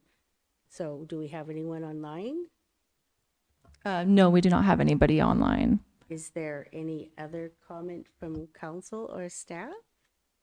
No, just that that report will be brought forward at the next meeting. So the next meeting will have a longer report that includes the dates that should have been covered this meeting and the ones that will be covered at the next meeting. Perfect, thank you for that. Okay, so then all of those in favor say aye. No We need did. to do a We're all motion. done. Okay, great. All right, well, that brings us to old business. Approve a contract amendment in the amount of $1,500,000 to Wildland Construction for additional work on Phase 1 of the Arcata wastewater treatment facilities upgrade project and authorize the city manager to execute all applicable documents. Can we have a staff report from City Engineer Netcher Crabtree, please? Yes, good evening. The item in front of you is contract amendment for the construction for the wastewater treatment plant. This one. Yes, the project is complete, and 99.8% of the project is complete. We did the ribbon cutting. However, during the construction, we realized there are certain critical elements within the project that we want to improve. Initially, the plan was to improve those things in phase 2 of the wastewater treatment plant project. However, phase 2 is far down. We don't have exact dates, so we need to take care of some of the emergency stuff. And the good thing is we still have funds left from the grant, so we are hopeful that we could use those funds to do the work. There are small items within the project that will be done by that $1.5 million. However, these are the 4 big elements that we need to definitely fix before the maybe next rain comes in. So we ask you to approve this contract. If you want more details on each element, I can go over that, but it is stated in the staff report. But if people have any questions, I'm ready to answer those questions. Great, thank you. Do we have any questions from council? I just think that it's really important that we do move along. We're supposed to have a really wild, wet winter this winter. And that's something we're going to have to think about how we're going to handle that too. So with that, I would move to approve a contract amendment in the amount of $1,500,000 to Wayland Construction, Inc. for additional work on Phase 1 of the Arcata wastewater treatment facilities upgrade project and authorize the city manager to execute all applicable documents. I'll second. And do we have any members of the public waiting to comment on this item? Do we have anyone online virtually? No, we do not. Okay, so we have a motion from Councilmember Stillman and a second from Councilmember Atkins-Salzar. Unless there's any other questions, shall we all say? Aye. Aye. And I say aye, so motion passes. Okay, let's see. That will bring us to, give me a minute here. Provide, item B, provide direction on the primary argument in favor of the transactions use tax measure on the November 3rd, 2026 general municipal election ballot. Can we have a staff report from City Clerk Rhea Varley, please? Good evening, Mayor, Vice Mayor, council members, and members of the public. I am presenting tonight regarding the proposed primary argument in favor of the transactions and use tax measure on the November 3rd, 2026 general municipal election ballot. For some background, at its June 17th, 2026 regular meeting, the City Council assigned a subcommittee to draft a primary argument in favor of the transactions and use tax ballot measure, which was placed on the November 3rd, 2026 ballot by the City Council earlier that evening. At that time, the council appointed a subcommittee, which included Vice Mayor Atkins-Salazar and Councilmember Stillman to draft proposed language for the council's approval. The primary argument and any rebuttal argument will be printed in the voter information guide that's mailed out to each registered voter within the city of Arcata. The city clerk, which is me, Rhea Varley, has received a written argument in favor of the ballot measure from Councilmember Stillman, which was accompanied by a list of 5 signers who are individual voters in the city of Arcata. The list of signers includes Colin Fisk, Wendy Starr, Jeff Nagin, Charles Powell, and Stephanie Lane. I apologize if I mispronounced any of their names. Their names and information can be found in attachment B of the staff report before you tonight. And so tonight, guidance is being sought from the council on whether the signers of this primary argument should still be the city council as originally directed on June 17th, 2026 at that meeting, or if these 5 voters should be authorized to sign the argument instead. If the council does decide to authorize these 5 voters to sign the argument instead, I will also be asking for direction on whether one council member will be coordinating with these voters to gather the signatures. And the reason I'm asking that is simply because I do have a ballot argument statement form that they would need to affix their signature on for this argument. And I would love to provide that to whoever's circulating it. I also want to take a moment just to provide a friendly reminder that the primary written arguments for or against the measure must be submitted to the city clerk by 1 p.m. on Friday, August 14th, 2026. After that date, no arguments for or against the city measure may be submitted. And at this point, please let me know if there are any questions that I can answer. We have the 2 options that the council can choose from in the recommended council action section of the staff report. And thank you so much for your time. Thank you for that, Rhea. Okay, so to the right, to the left. Well, I will go. Thank you, Alex, for basically taking all of this on. I love that I'm on your subcommittee, but she has done all the work. And one thing that I've learned from her along the way, and because she's done this before, is it makes more sense to have community members, since we're the ones like asking for the money again to use. It's just, and you might be able to say it more eloquently, but it just is a better choice to have show community members providing the argument in favor of. So that's the direction that I would like to go with that when we get to time to vote. So, and thanks, Alex. You're welcome. And would you be, if we're going with those signatures, would you be Yes. willing to be the one to get all the Yes, signatures? I would like to do that. Okay. See, she would like to do it. Awesome. Okay. And she's good at it. Thanks. Yes, I she worked with is. her 2 years ago on Measure H. And Yes. thanks, Alex. I helped you all get that one together Thank you too. for that, both of you. Do we have any members of the public waiting to comment on this item? If so, please step up to the podium, please. Hey, I'm Dan Shaheen. I'm just confused. I don't understand why we wouldn't have our elected representatives sign it as opposed to a hand-picked group of citizens that are not elected. That's my question. Thank you for your comment. Do we have anyone online virtually to speak on this? No, we do not. Okay, thank you.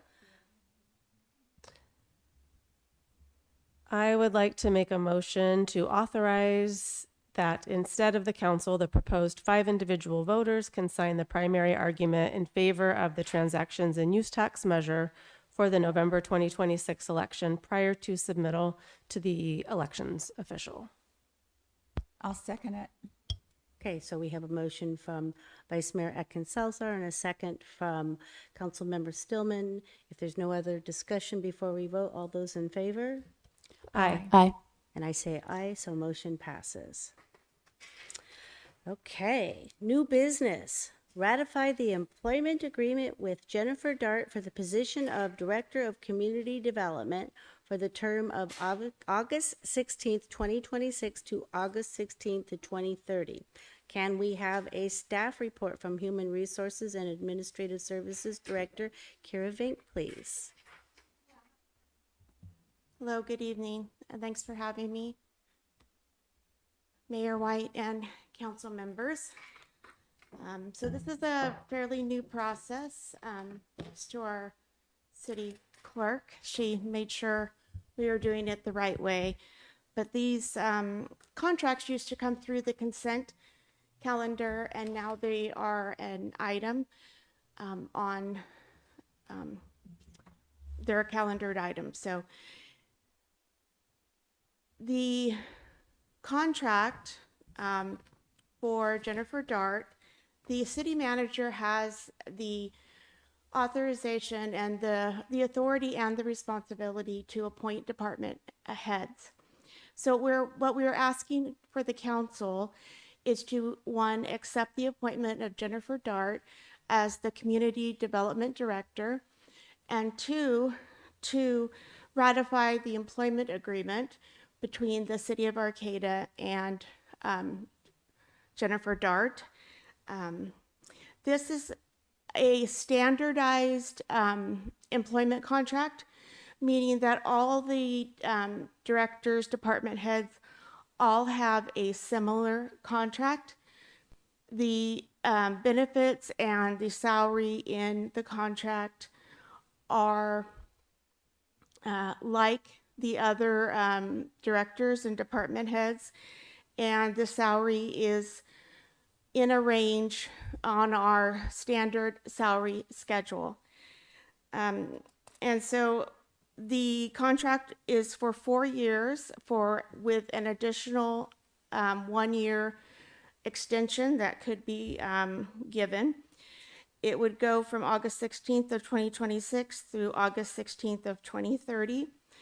According to the personnel rules for the City of Arcata, this is considered a promotion, and so promotional appointments get a 5% increase, and so she will be placed at step 4 of the management salary schedule, level 232, an annual salary of $134,942.18.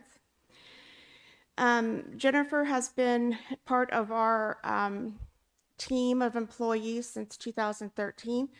She started her career in the Community Development Department, and she promoted to the deputy position, I believe, in 2018. And since then, she has been a key person to work running the operations of the department and also overseeing the staff in the department. We are very excited to have her be part of our director team. And I'm happy to answer any other questions about the contract, if you have any, or about the appointment process. And I'd just like to add that we're really thrilled to have Jen as a potential candidate for this position and that she's willing to take it on. She's worked with David Loya, our previous director, for a long period of time. Jen has an exceptional skill set. I think the council has all seen her skills. She has been a huge part of bringing a lot of different grants and programs to the city that without her we wouldn't have had. I think she has the trust and confidence from staff, and that continuity is one of the things that we're really looking for with staff and with the community as well. So I couldn't be more pleased that Jen is willing to take it on, and I see she's here if you do have any questions for her too. But again, we're thrilled to be able to have somebody that's come up and worked with David and to be able to take on this position on staff.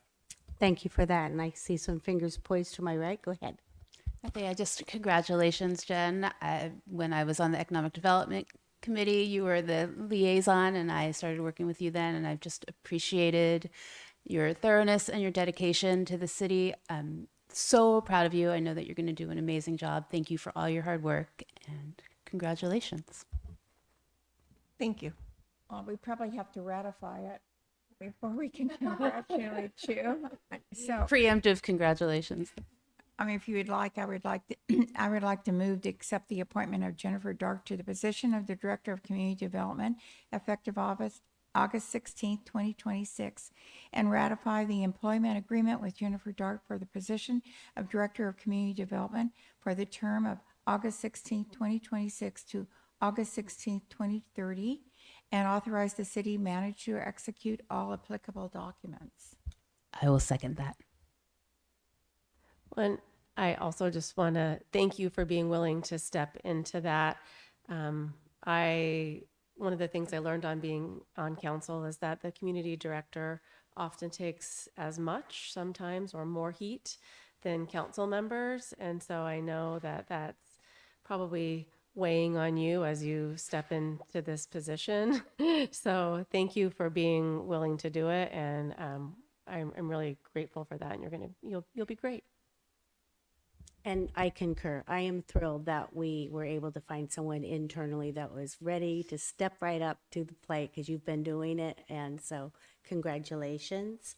And I'm sorry. And I just hope that after December, we can continue working together in other capacities. So thank you so much. So I would like to see if we have any members of the public who would like to comment on this item, please. Step up to the podium.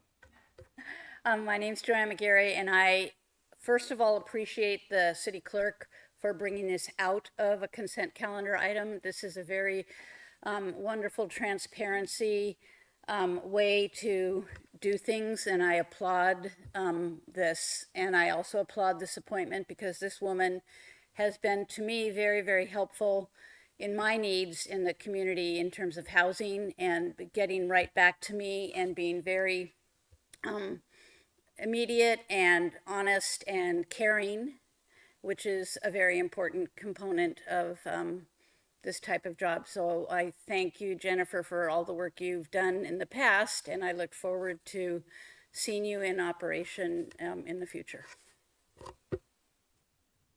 And do we have anyone else in person that would like to comment? If not, we'll go to online.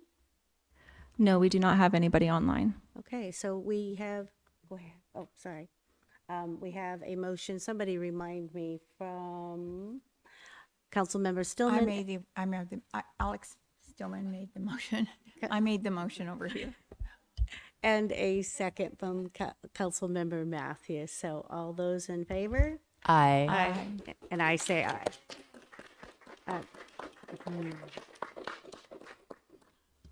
I was hoping that we could make an acknowledgement to David Loya, would that be stepping forward appropriate? right now. Yeah. If you'd like to, you I can do would that. And I love think to. we will be taking something up at the next meeting as well. Okay, perfect. Okay, wonderful. Depana. Sounds like we'll be officially acknowledging you next time, That's right. because you're still the boss right now. Right. Yeah, thank you.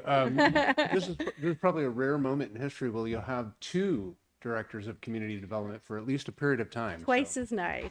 All right, so we're here to award a contract in the amount of $161,965 to GHD Incorporated for the environmental review and CEQA compliance services for the future development of the Happy Valley site, APN number 507-081-038, and authorize the city manager to execute all applicable documents. And now we will have a staff report from our beloved Director of Community Development, David Loya. I'll add that to my title. Thank you. Thank you, Mayor and council members. Yeah, before I begin, I just want to soak it in for a minute here. This is the last presentation to the council, and so that I will be doing in this career, in this role. So I appreciate everything that the council has done for me over the years, and the opportunity. So thank you. So this item before you tonight, it's interesting, all the discussion of, whether items should be on consent or on open calendar. This item would typically, I think, fall under consent, but I think given the activity that's going on in Happy Valley and all the moving parts, it's probably great for the council to hear this in open session, for the community to hear what's going on with this particular project. This item for you began when the city acquired the Happy Valley property in around 2006. The city's redevelopment agency acquired the property, and the intent was to redevelop it for business park purposes. These kinds of long-range planning efforts tend to take some time, but we had a curveball thrown at us in 2012 when Governor Brown dissolved redevelopment agencies. And the purposes that we had acquired Happy Valley for then had to kind of hit the pause button until we navigated our way through several items in redevelopment dissolution. In 2016, the city formally acquired the property as the successor agency to the redevelopment agency, and formalized its intent to redevelop the site as originally planned as a business park. And received authorization from the Oversight Board, the state, and all the other parties that had to review that. And in 2024, the final step towards this dissolution process was taken. I and my staff worked with the taxing entities throughout the region to come to an agreement about how to disperse the funds associated with the city's retaining that property. And one of the interesting facets that we put into that agreement that all the taxing entities really supported was that they only received a portion of the funding that they were otherwise owed through that process. And every single taxing entity agreed to reinvest a third of their share into the redevelopment of this property.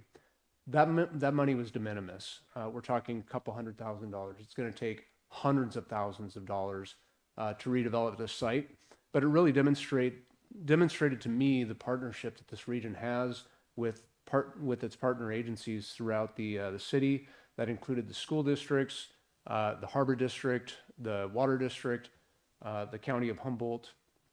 All of these entities came together and said it's in all of our best interests to redevelop this site. We recognize that by investing in this property, by creating new jobs, by creating new businesses, that will not only be good for the city having those jobs, but it's also good for those taxing entities to, for a school, for example, to have a place for, someone to be employed so that they can raise children here and have their kids in the school. And that was literally the rationale that I heard from superintendents in the various school districts. And so that step was completed in 2024, but there's still a lot of work to be done. Tonight on the closed session, you heard an item on real property negotiations related to this property. This is also furthering that work to do the environmental work and the permitting work that's necessary to fully activate that sale and to fully activate the vision of having a business park that we can then sell those properties to private businesses, and they can put down their roots here in Arcata. So this is a major economic development project as well, and it's been long planned for. I'm really happy to see that we have built a great head of steam, and I'm glad I'm leaving this project in the good hands of our city manager and our new community development director, and we've got partnership from our engineering department to support us on this. But this contract will help us move that ball down the court. So we are asking that you take public comment on this if there is any, and then award the contract to GHD, who will be providing us with all the environmental work we'll need to do the permitting, and then authorize the city manager to execute those documents. I'd be happy to answer any questions, and otherwise please open public comment and approve the award. Thank you. Do we have any questions from council? Well, I was on the council when we actually bought Happy Valley, and we bought I Street, and then of course I was still there when we lost the redevelopment agency. And I feel about the redevelopment agency, as far as we were concerned in Arcata, we were very due diligent about it. And I think that there were other areas in the state that were not due diligent, and I don't know what they were doing, but enough to upset the governor to get rid of redevelopment. Some days I think about it and I think what a shame we don't have that, because I think of projects we could actually be doing if we had it and the difference it would make within our community. But we don't. But nevertheless, I'm really happy to see that we are having some progress on Happy Valley, and the same that with on South I Street, because I think those will be good for us in the future. So I know we have to take public comment, but when the time comes, I'd like to make a motion. Do we have any other council members at this time? Otherwise, I will take public comment. Okay, step up to the podium if you'd like to comment on this item. If not, do we have anyone online? No, we do not have anyone online. Okay, let's pass the baton to Well, then I'll go ahead and move to award a contract to the amount of $965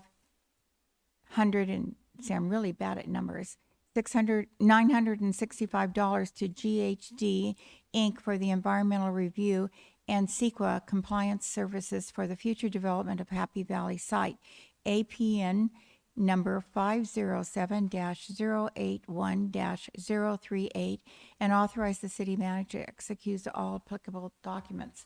And I am really pleased to see that we're moving forward on this. Thank you. And I will second. Oh, do you need to? Can I just clarify the dollar amount, Councilmember Yes, Stillman? I just want to make sure I heard that correctly. Is it $161,965? Correct. Thank you. Thank I you. will still second. And thank you, David, for that final presentation. Thank you. All right. So we have a motion from Councilmember Stillman and a second from Councilmember Matthews. All those in favor? Aye. Aye. I say aye, so motion passes. Woo!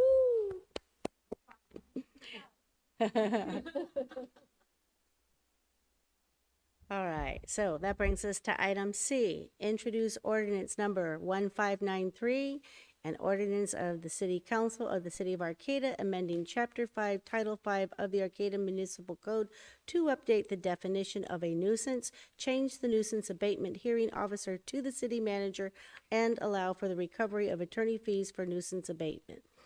Do we have a staff report from, Joe Bishop, please? I am here to say hello, Mayor, Vice Mayor, council members, members of the public, and staff, and say thank you. But at this point, I believe all I am doing is introducing Tom. Is that correct? Yes, that's correct. Yes. Thank you. Good evening, council. My name is Thomas Rumliger. I'm an attorney working under City Attorney Goldstein. So before you tonight, we have the introduction of ordinance number 1593, which would amend Chapter 5 of Title 5 of the Arcata Municipal Code, which is the city's nuisance abatement ordinance. So there's 3 changes proposed. The first one would update the definition of the nuisance. The second one would move the hearing officer from the city council to the city manager, their designee. And the final one would be to authorize the recovery of attorney's fees in nuisance abatement proceedings. So I'll go through each one of these briefly. The substantive one and the most substantive one would be the updating to the definition of nuisance. So what that's going to do is that's going to allow the city to treat the conditions that were added as nuisances and abate them through their process. And the additions were to address vacant and abandoned buildings, visual blight, loud or excessive noise, and other attractive nuisances. And you'll see those additions in section 5501, subsection G through I there. So that's the substantive portion. And then we have some procedural changes as well. Currently, the city council is required to hold hearings in order to issue abatement orders. This would change that from the city council to the city manager, which would relieve some of the administrative burden on the city council. That said, the city council will still be required to hold a hearing to recover or any costs or lien of property to recover abatement and nuisance costs. And finally, state law allows the recovery of attorney's fees in nuisance abatement proceedings, both administrative and judicial, but it's required that the city pass an ordinance authorizing those fees, and they are not automatic, but they would apply when the city chooses to do so. So I'm happy to answer any questions you have here for me, and that's the changes we've proposed so far. Thank you, Thomas. Do we have any questions from the council? Yes, we need to officially open the hearing. And then we would need to, I guess, if we don't have questions, we shall ask for public comment, unless somebody here has questions. So if you have any public comment on this issue, step up to the podium, please. Hi, I'm Dan Shaheen. I have questions. I was reading the proposed ordinance and the attachments, and there was no mention of a serious problem that I see in my neighborhood, which is the overgrowth of weeds in the sidewalks and gutters. I mean, on 12th and 13th Streets, it is absolutely destroying the foundation of the gutters and the sidewalks. I mean, it is growing. I have pictures of a tree growing on 13th Street right next to a telephone pole as tall as my pretty tall 10-year-old daughter. So these are creating major problems all the way up and down the street. And I know those are supposed to be the responsibilities of the homeowners, but I'm not sure how those tie into this proposed legislation, or whatever you want to call it. I would appreciate an answer, because you didn't answer my last question and you just sort of ignored it and then went ahead and voted. So sometimes when people come up here, you guys have the right to respond. So I would appreciate, some acknowledgement when a citizen comes up and asks some questions like that. So any answers you can give on that would be great. I also just want to point out that I've been fighting for this problem in the town of Samoa for the past 3 years. And I would request that if you do pass this, that you forward this to the county supervisor's office, specifically Natalie Arroyo, and to Mike Wilson, who I've been trying to bring. The description you gave of blight here is a description of exactly what the community of Samoa looks like under the control of the Danco Construction Company, who the county refuses to cite, despite the Department of Health and Human Services citing egregious health issues in that town. Now, I wrote to Netra and I wrote to David Loya. I invited them all and Merritt to come out and check out Samoa and see. I mean, it's some of the worst conditions you'll ever see in your life. And I have pictures of the kids walking to school and playing in these things. And there has been almost no effort to do any kind of abatement there at all. And John Ford told me they would not that he acknowledged there were violations, but because Danco has lawyers and would sue, we would not cite them. That means that corporations have the right to break the law in Humboldt County in a way that no one else can. And our county representatives and even our city representatives are getting more and more and deeper into bed with this company that has shown absolutely no interest in mitigating the harm they've caused and living up to their responsibilities. So I'd appreciate a response, particularly about 12th and 13th Street. Thank you for your comment. Mayor White, if you don't mind, through the chair, I'd like to just offer up a little bit of information. You know, part of the reason for better defining nuisances is they were loosely defined. We had seen property owners who had been dealing with property nuisances near their property, and we really wanted to put some specifics in there. What are those things that we want to be able to enforce on? And so that was part of it. Another part is it's not typical to have the council being the hearing body. It's typical to have the council be available for appeal. For example, we had Bob Fegus in here talking about a double check valve, which could have been really handled at administrative level without having to have the city council be the hearing body and bring that in front of the city council. So that's part of the reason for doing this, is just to make that clear. I would say that when we have complaints on sidewalks, a lot of times they're complaint driven. We have a complaint portal on OpenGov. So if we see a complaint about the sidewalk, as mentioned by the speaker, that we address those. That's routine. We get those all the time. So what I would urge them to do, either send an email or better yet, get on the portal. Joe could describe more, but if you look at OpenGov and file a complaint in the city, then we see those, and those go to the nuisance department. We can tender that to the property owner who has maintenance responsibility for the sidewalk. We are doing that all the time. And Joe may even bring that up here in a minute so people can see that. But we've been really successful with implementing code. We've had regular code enforcement meetings for about the last year, and we've really been streamlining our process to try to handle these and not have them be long-term problems. So I appreciate the recognition of the need for this. And again, we're trying to be judicious.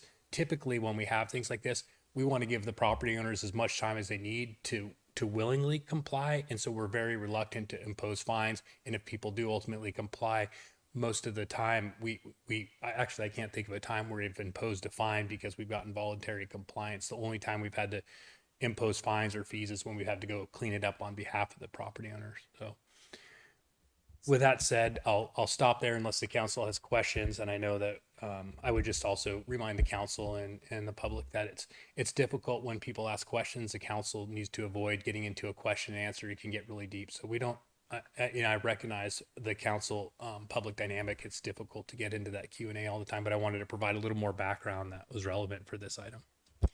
Thank you for that. I hope that came close to answering some of your questions. My question is, we had a constituent that has come in here pretty regularly. I haven't seen him for a minute, complaining about like a noise nuisance. Is this a better way? Does this go like towards kind of alleviating that concern a little bit? I mean, is that an avenue that this person could take for his noise complaints?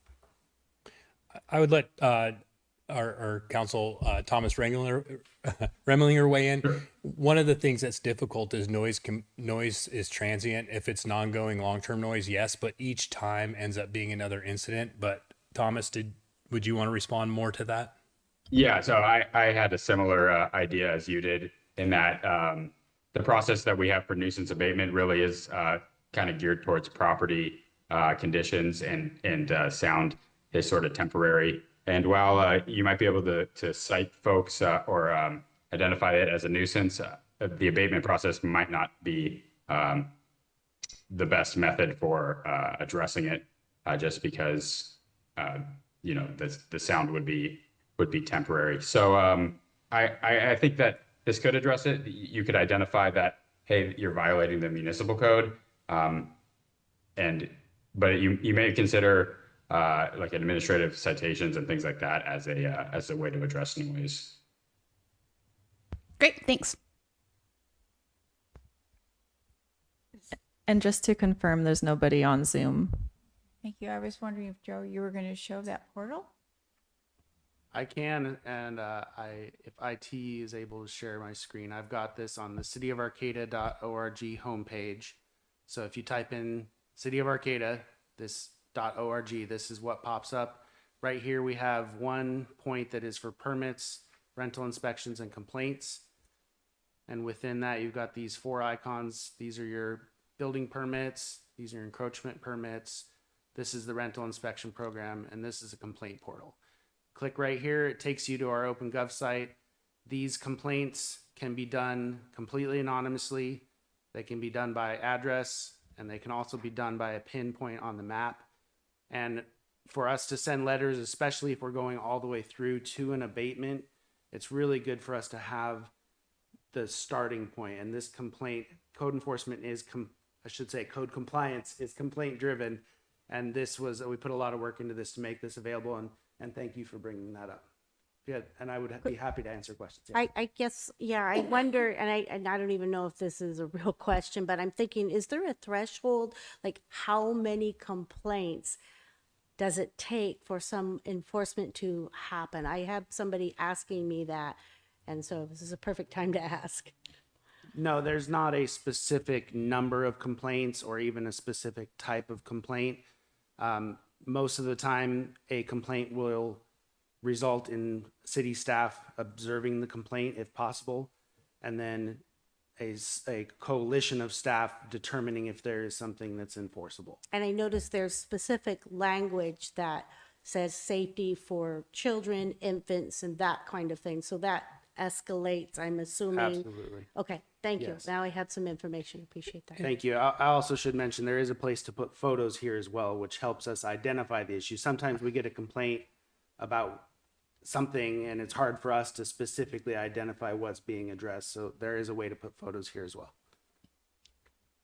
Mayor White, I'd like to just a couple things. One, in addition to acknowledging our building department for taking on a much more active role in code compliance, most of the time getting notification and information about how those complaints can be abated, 9 out of 10 times they'll be done voluntarily. And so a lot of times it's just communication from the city back to the property owner. And it's only a few of them that we really end up in a sticky situation where somebody doesn't want to make the moves to comply, or they drag it out for a long So period of time. documentation, if you see something, say something. Extremely important, Okay, yes. great. Do we have anybody in the public who would like to comment on this item? Did I do that already? It's been a day. I apologize. As soon as it came out of my mouth, I'm like, wait, I think I did that. All right, so then if we don't have any further questions or comments, how about a motion from the council? Sure. Oops. Oh, I lost it. I will make a motion to introduce ordinance number 1593, an ordinance of the City Council of the City of Arcata, amending Chapter 5, Title 5 of the Arcata Municipal Code to update the definition of a nuisance, change the nuisance abatement hearing officer to the city manager, and allow for the recovery of attorney's fees for nuisance abatement. Waive reading of the text and consent to be read by title only. Second. Okay, thank you. So we have a motion from Vice Mayor Atkins Salzar and a second from Council Member Stillman. It has been a long day. So all those in favor? Aye. Aye. And I say aye, so motion passes. Great, okay. That will move us along to oral or written communications. The city council values your comment. The public comment period allows people to address the council on matters not on the agenda. Speakers will be limited to 3 minutes each. Please note, pursuant to the Brown Act, the council cannot discuss or take action on items not listed on the agenda. The council may respond to statements. If you are in person and wanting to give public comment, please line up at the podium, raise your hand if you are on Zoom, webinar, or press *9 if you're on phone line and if you'd like to make a public comment. When we move to online public comment, I will ask the city clerk, I don't think we have a huge amount, but we'll see, how many hands are raised, and we will proceed from the comment from the number of people called at that time. So please step up to the podium. Hello, my name's Joanne McGarry, and as you know, I like to wait so I get 3 minutes. Again, Eureka gives people 3 minutes in the beginning and the end.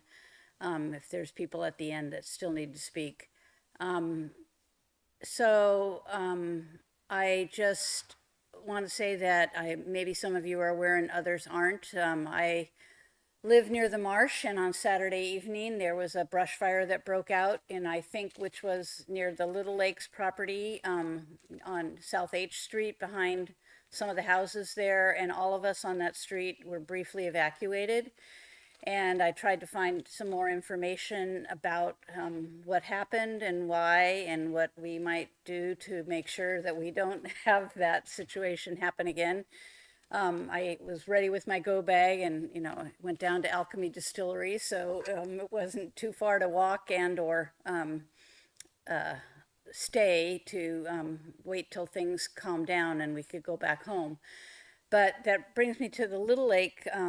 That's the redevelopment project and such. And I'm just hoping that whatever the cause of that fire, it was great that somebody reported it quickly because it really could have been very disastrous for our neighborhood. And just thinking that a lot of overgrowth at this time with dry conditions and maybe situations where people are where they're not supposed to be, doing things they're not supposed to do.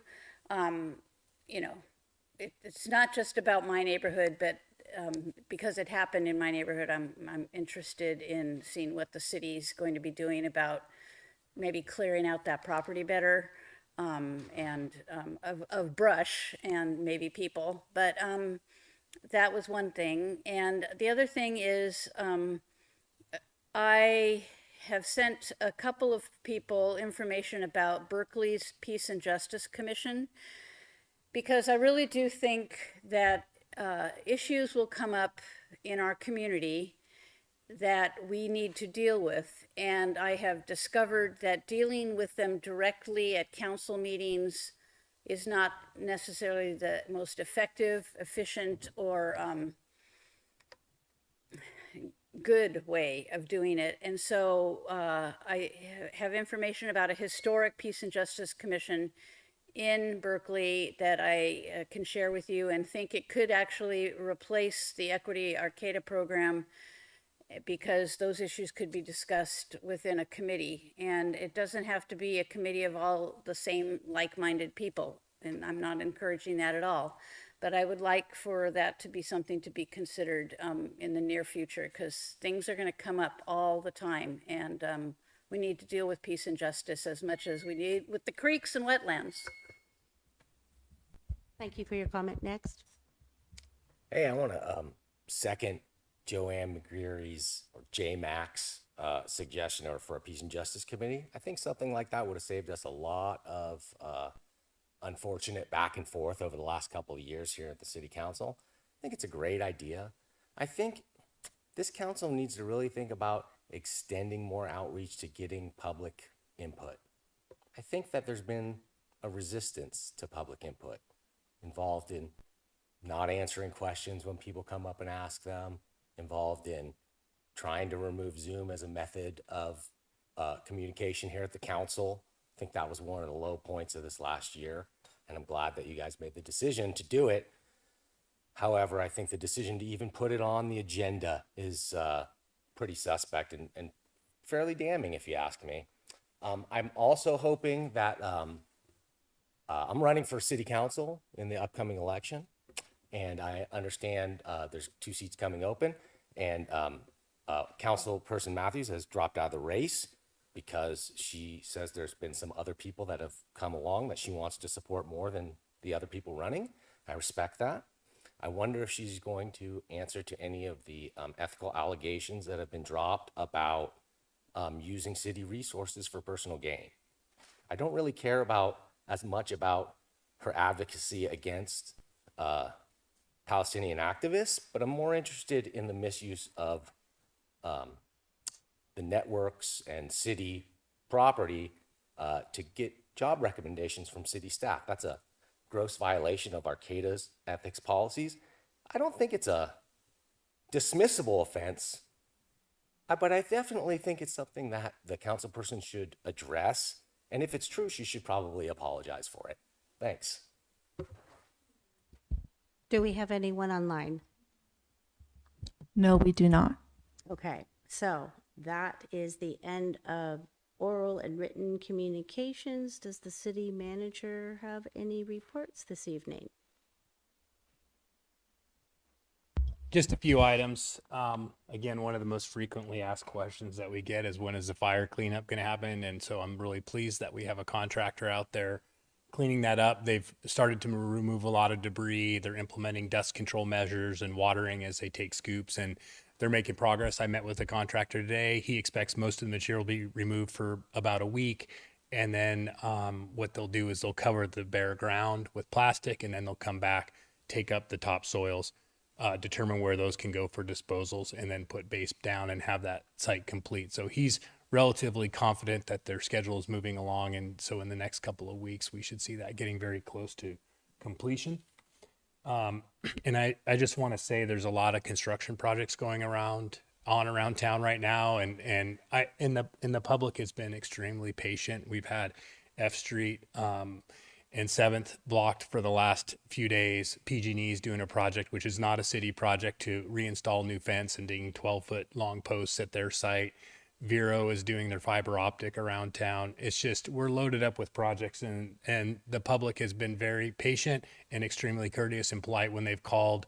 I know that we've had some sidewalk closures temporarily while they're loading trucks near the fire cleanup site. But again, getting calls, people are understanding, they're appreciative of the work, but they're bringing those things to our attention. So if people see things out there in a way that we can do things better, I know our engineering department's been very responsive to those complaints and trying to work with our businesses, but there are some unexpected things. So I just want to thank the community again for their patience, but we're making progress. And I know the waterline project's ahead of schedule. So one of the trade-offs is it is annoying, and it is it does get in the way and block people's path where they want to go, but they're getting done quickly, and so we're looking forward to them moving forward. And then I will just report on one more thing. Today we had a tour with Humboldt Bay Municipal Water District. A couple of weeks ago we had a tabletop exercise where we did a dam failure scenario, and so we had partners with Humboldt Bay Municipal Water District there. We had Cal Poly there assisting with some of their incident command expertise, and we're strengthening those relationships between our operations staff and Humboldt Bay Municipal Water District's operations staff, and some of the benefits. For example, when the fire happened, we got lucky.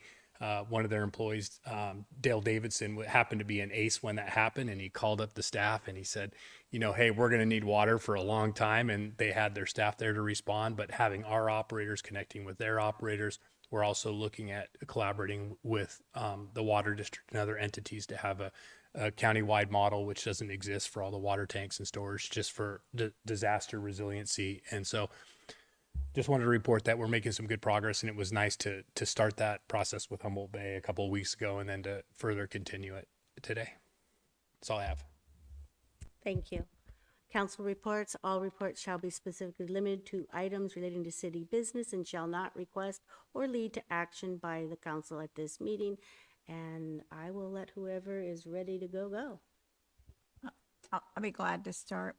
I have several items. So one is, well, let's see what, well, I'm glad you brought up, you were talking about, flooding, etc. And Mike McGuire had his webinar or his conference town hall meeting about what's going to happen to us this next year in the winter.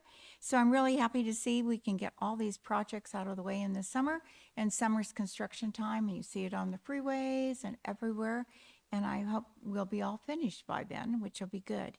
So the other thing is I wanted to mention that we're going to have the Redwood Coast Economic Summit, and it's going to be located in the Arcata Community Center on October 1st and 2nd. And I wanted to bring it forward to the council to ask if the council would be willing to be one of the sponsors for it. We can either look at how we could defray some of the costs on the Arcata Community Center for it and make that our sponsorship, or the lower sponsorships are $750 or $1,500. And so I think Eureka is $1,500. And so I just wanted to bring that up to see if there's any interest in moving forward on that from the council. Maybe I needed to have someone agree with me to bring it up, but anyway, I'm just bringing it up to the whole council because it will be, last year I went to it was in Lake County, and so this year it's going to be here, and next year it could be in Ukiah. I'm not too sure where it's going to go in the future. One of my items. You look like you want to respond to it. I don't know, but nevertheless. The other thing I wanted to bring up was the excessive electricity user tax. And would we consider repealing that as a council? So right now, it generates about $36,000 a year. But the reason it came about, and Michael Winkler was the one that put that together, is because we had so many cannabis grows in Arcata, and people were going to Wild Berries, and they could pay their electrical bill, and it would be $2,000 or whatever. They just peel the cash off when you went up there to pay your electric bill, which mine would be under 100. So I'm just thinking now, have we met the goal of this excessive users tax? And would we consider rescinding it? It won't have a big impact on our budget, so that's another one. These are council things. I don't know if I'll get any comments from anyone or not. So the other one is, I wanted to say that for Humboldt Transit Authority, the ridership's up about 36%, and that Amtrak has not really been getting the ridership they would expect, but they operate 365 days a year. And I noticed recently they have newer buses. You probably have seen them around town. And I'm hoping eventually that ridership will come forward, because they're one of the entities that would like to not have to come up here all the way and be somewhere else, like Ukiah, and have us bring all our riders down there. But besides that, the other thing is there was an issue around Humboldt State, or Cal Poly Humboldt, and the service that HTA has been providing, which would be from the dorms, they call it HHM, the new dorms, to on campus. And then there were 2 night routes from that we helped out in the evening with students that had 70% student ridership on it, coming from the university, the night classes, etc., and being able to go home. So during the meeting today, it was decided that we could continue to provide that service, HTA, until the semester is over. And then in the interim, we're going to have to figure out how to do it in a different way. They wanted us just to be able to, HTA, to just provide the service between the dorms and campus, but that's considered a charter service. And we're not, bus systems like ours are not allowed to do charters. And that happens to be a federal regulation. And so they're going to have to be creative and figure out some different things to do.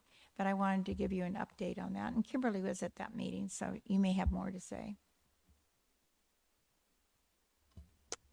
Thanks. So I had my monthly meeting for the heavy lift marine terminal upgrades on the community advisory committee, and we mostly reviewed how our the public event went, and there was well over 200 people that attended here in Arcata, which was great. And we will be holding another one, or plan to, in the future in a different community, trying to engage as many people as possible. I had another meeting with my capacity at HWMA, just to continue to look towards keeping our food waste and green waste here locally in the future. And as far as the possible agenda items, I do support some level of a sponsorship, although I don't think that necessarily needs to be an agenda item. Usually we have funds set aside for similar things, so maybe you want to talk to staff about that. And for the Energy Committee, we did have the presentation, and I've been in touch with Emily Sinkhorn, because we have had some constituents reach out to us who don't have grow houses, but they're somehow triggering this. And so we are working to get feedback. And one of the things that Director Sinkhorn said is the Energy Committee is talking about this and considering it. And so if people are in that scenario where they're triggering that use and they shouldn't, they can't understand why, because we all, know why it was intended, to definitely reach out to staff at the city so that we can get those testimonies, because she said those are important to have for the Energy Committee to really understand who it's affecting. But I do absolutely support continuing these discussions with that. That's all for me. Yeah, I didn't have any of my JPA meetings in the last couple weeks, but I did have a meeting with Brenda from Centro del Pueblo about the iBlock party, mostly because I have a lot of experience with helping plan the iBlock party for several years, and also with events like Oyster Fest and 4th of July. So I was able to listen to their plans and help troubleshoot and make suggestions about sponsorships and other things. And so I'm sure they'll be putting a call out for volunteers soon. I'm super excited about them taking over. Let's see, there is a chamber mixer tomorrow at Jacoby's Storehouse from 5:30 to 7. And I would like to thank the Crabs for a very fun and successful well, it wasn't that successful. It was a good season.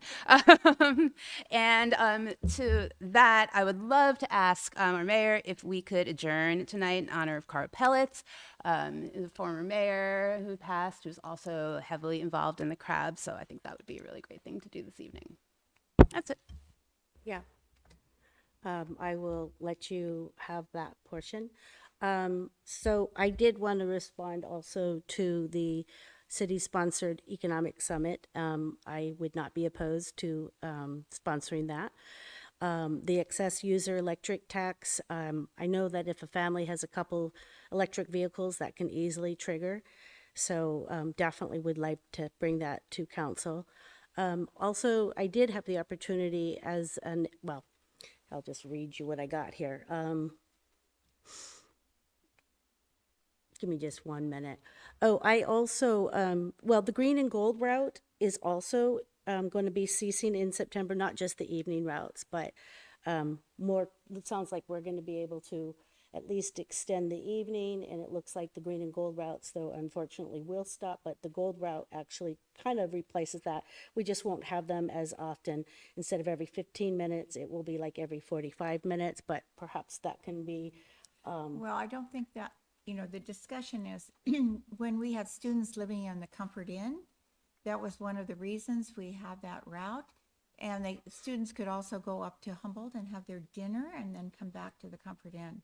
Now the Comfort Inn is no longer used for student housing, and it has very low ridership. Right. And it's an expense, and so that's why it's going to be eliminated. I understand it was like 14% usership, but it was costing 45% of the budget. So that's a difficult justification. So onward, I was unable to attend the July 15th City Council meeting due to my participation in the National Association of Latino Elected Officials. They had an annual conference in Los Angeles. It's a professional development and convening of elected officials, providing an opportunity to connect with other leaders that are across the country, engage in discussions that are impacting our communities, including immigration, housing, infrastructure representation, and equitable access to resources. Prior to the annual conference, I also participated in the NALEO, National Association of Latino Elected Officials Emergency Management in Bentonville, Arkansas. That was amazing and so much education. It was focused on, of course, disaster preparedness, emergency response, and building community resilience. The training provided valuable insights and best practices that complement Arcata's ongoing work in emergency preparedness and resilience. I think we're going to need to rethink some things with the winter coming. Sounds like we're going to have a hellacious winter. Last Thursday, I attended and participated in the Assembly Member Chris Rogers Town Hall in Ferndale.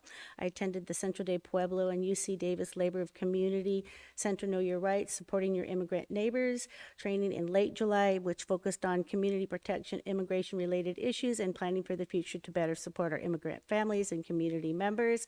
I also had an opportunity to talk to Brenda about the iBlock party as well. I'm super excited about that. I am the Sister City Liaison for the City of Arcata for the iBlock party at Nicaragua, Sister City. I attended the Redwood Coast Tsunami Working Group 30th anniversary celebration, which was held Thursday, July 31st at the Wharfinger Building in Eureka. This event commemorated 30 years of the organization's work in earthquake and tsunami preparedness on the California North Coast. I also just found out today that I was selected to participate in the North Coast Catalyst convening hosted by the California Strategic Growth Council and the Governor's Office of Land Use and Climate Innovation.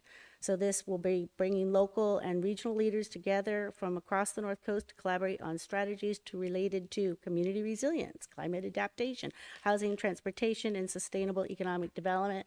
And I very much look forward to representing the city of Arcata at the September 15th convening. I attended the Humboldt Transit Authority meeting this morning in the capacity of the Arcata's representative of Humboldt, HCOG, the Humboldt County Association of Governments. And then, as pointed out, representatives from Cal Poly Humboldt came to discuss the university decision about the Green and Gold Route evening transit service and to explore collaborative solutions to help preserve the transit access for students, workers, and the broader Arcata community. And in particular, because I am a frequent writer, and I feel like it's definitely an issue of equity. So I'm really glad that they are willing to extend that while we look for some solutions. Today, I also attended the Humboldt Equity Consortium, which focused on honoring heritage, strengthening community. The meeting brought together community partners for relationship building. We learned about collaboration around creating systems for care, safety, and belonging. The feature presentation was led by Cal Poly Humboldt's Asian Desi Pacific Islander, Happy. Also, the Humboldt Asian and Pacific Islanders highlighting the Heritage Month events, cultural traditions, and the significance of the Oban Festival. Did I say that right? Okay, great. Anyway, this discussion is highlighted the 5th annual Humboldt Oban Festival on August 16th at the Arcata's Creamery District, and it's a community celebration honoring ancestors through cultural traditions, dance, music, food, and community connection. The meeting concluded with partner updates and resource sharing and opportunities for continued collaboration. And finally, following the footsteps of our Vice Mayor Stacy Atkins Salazar, who previously participated in this program, I was selected by the elected officials to Protect America to participate in its national conference in Washington, D.C., taking place. I will be leaving very early in the morning. I'll be out of here at 4 in the morning, and I'll be back at midnight on Sunday. But I'm super excited. I look forward to representing Arcata while collaborating with elected leaders from across the country on climate action, clean energy, resilience, and of course, effective leadership, local leadership. And I also had an opportunity to coordinate with Jared Huffman's office, and I get to tour the White House on Friday for my visit. So I'm super excited about that. Anyway, I just appreciate the opportunity to represent Arcata through regional collaboration, engagement, partnerships, strengthening community resilience, housing, transportation, and equitable resources that bring back our ideas, partnerships, resources that benefit our community. And that's all I've got. So I will pass that to Meredith. Alex, do you want to do it? Did you know, Carl? Go ahead. Carl Pellets served on the Arcata City Council, and he was also the mayor. And I just thought when we have council members that pass, it's always nice to recognize them and just take a moment of silence, and that's what I would suggest. And Carl and Charlene were so involved in the crabs for years and years. They were really a backbone, and so I'm sure they were sorely missed in the past. So I would suggest we just take a moment of silence and in recognition of him.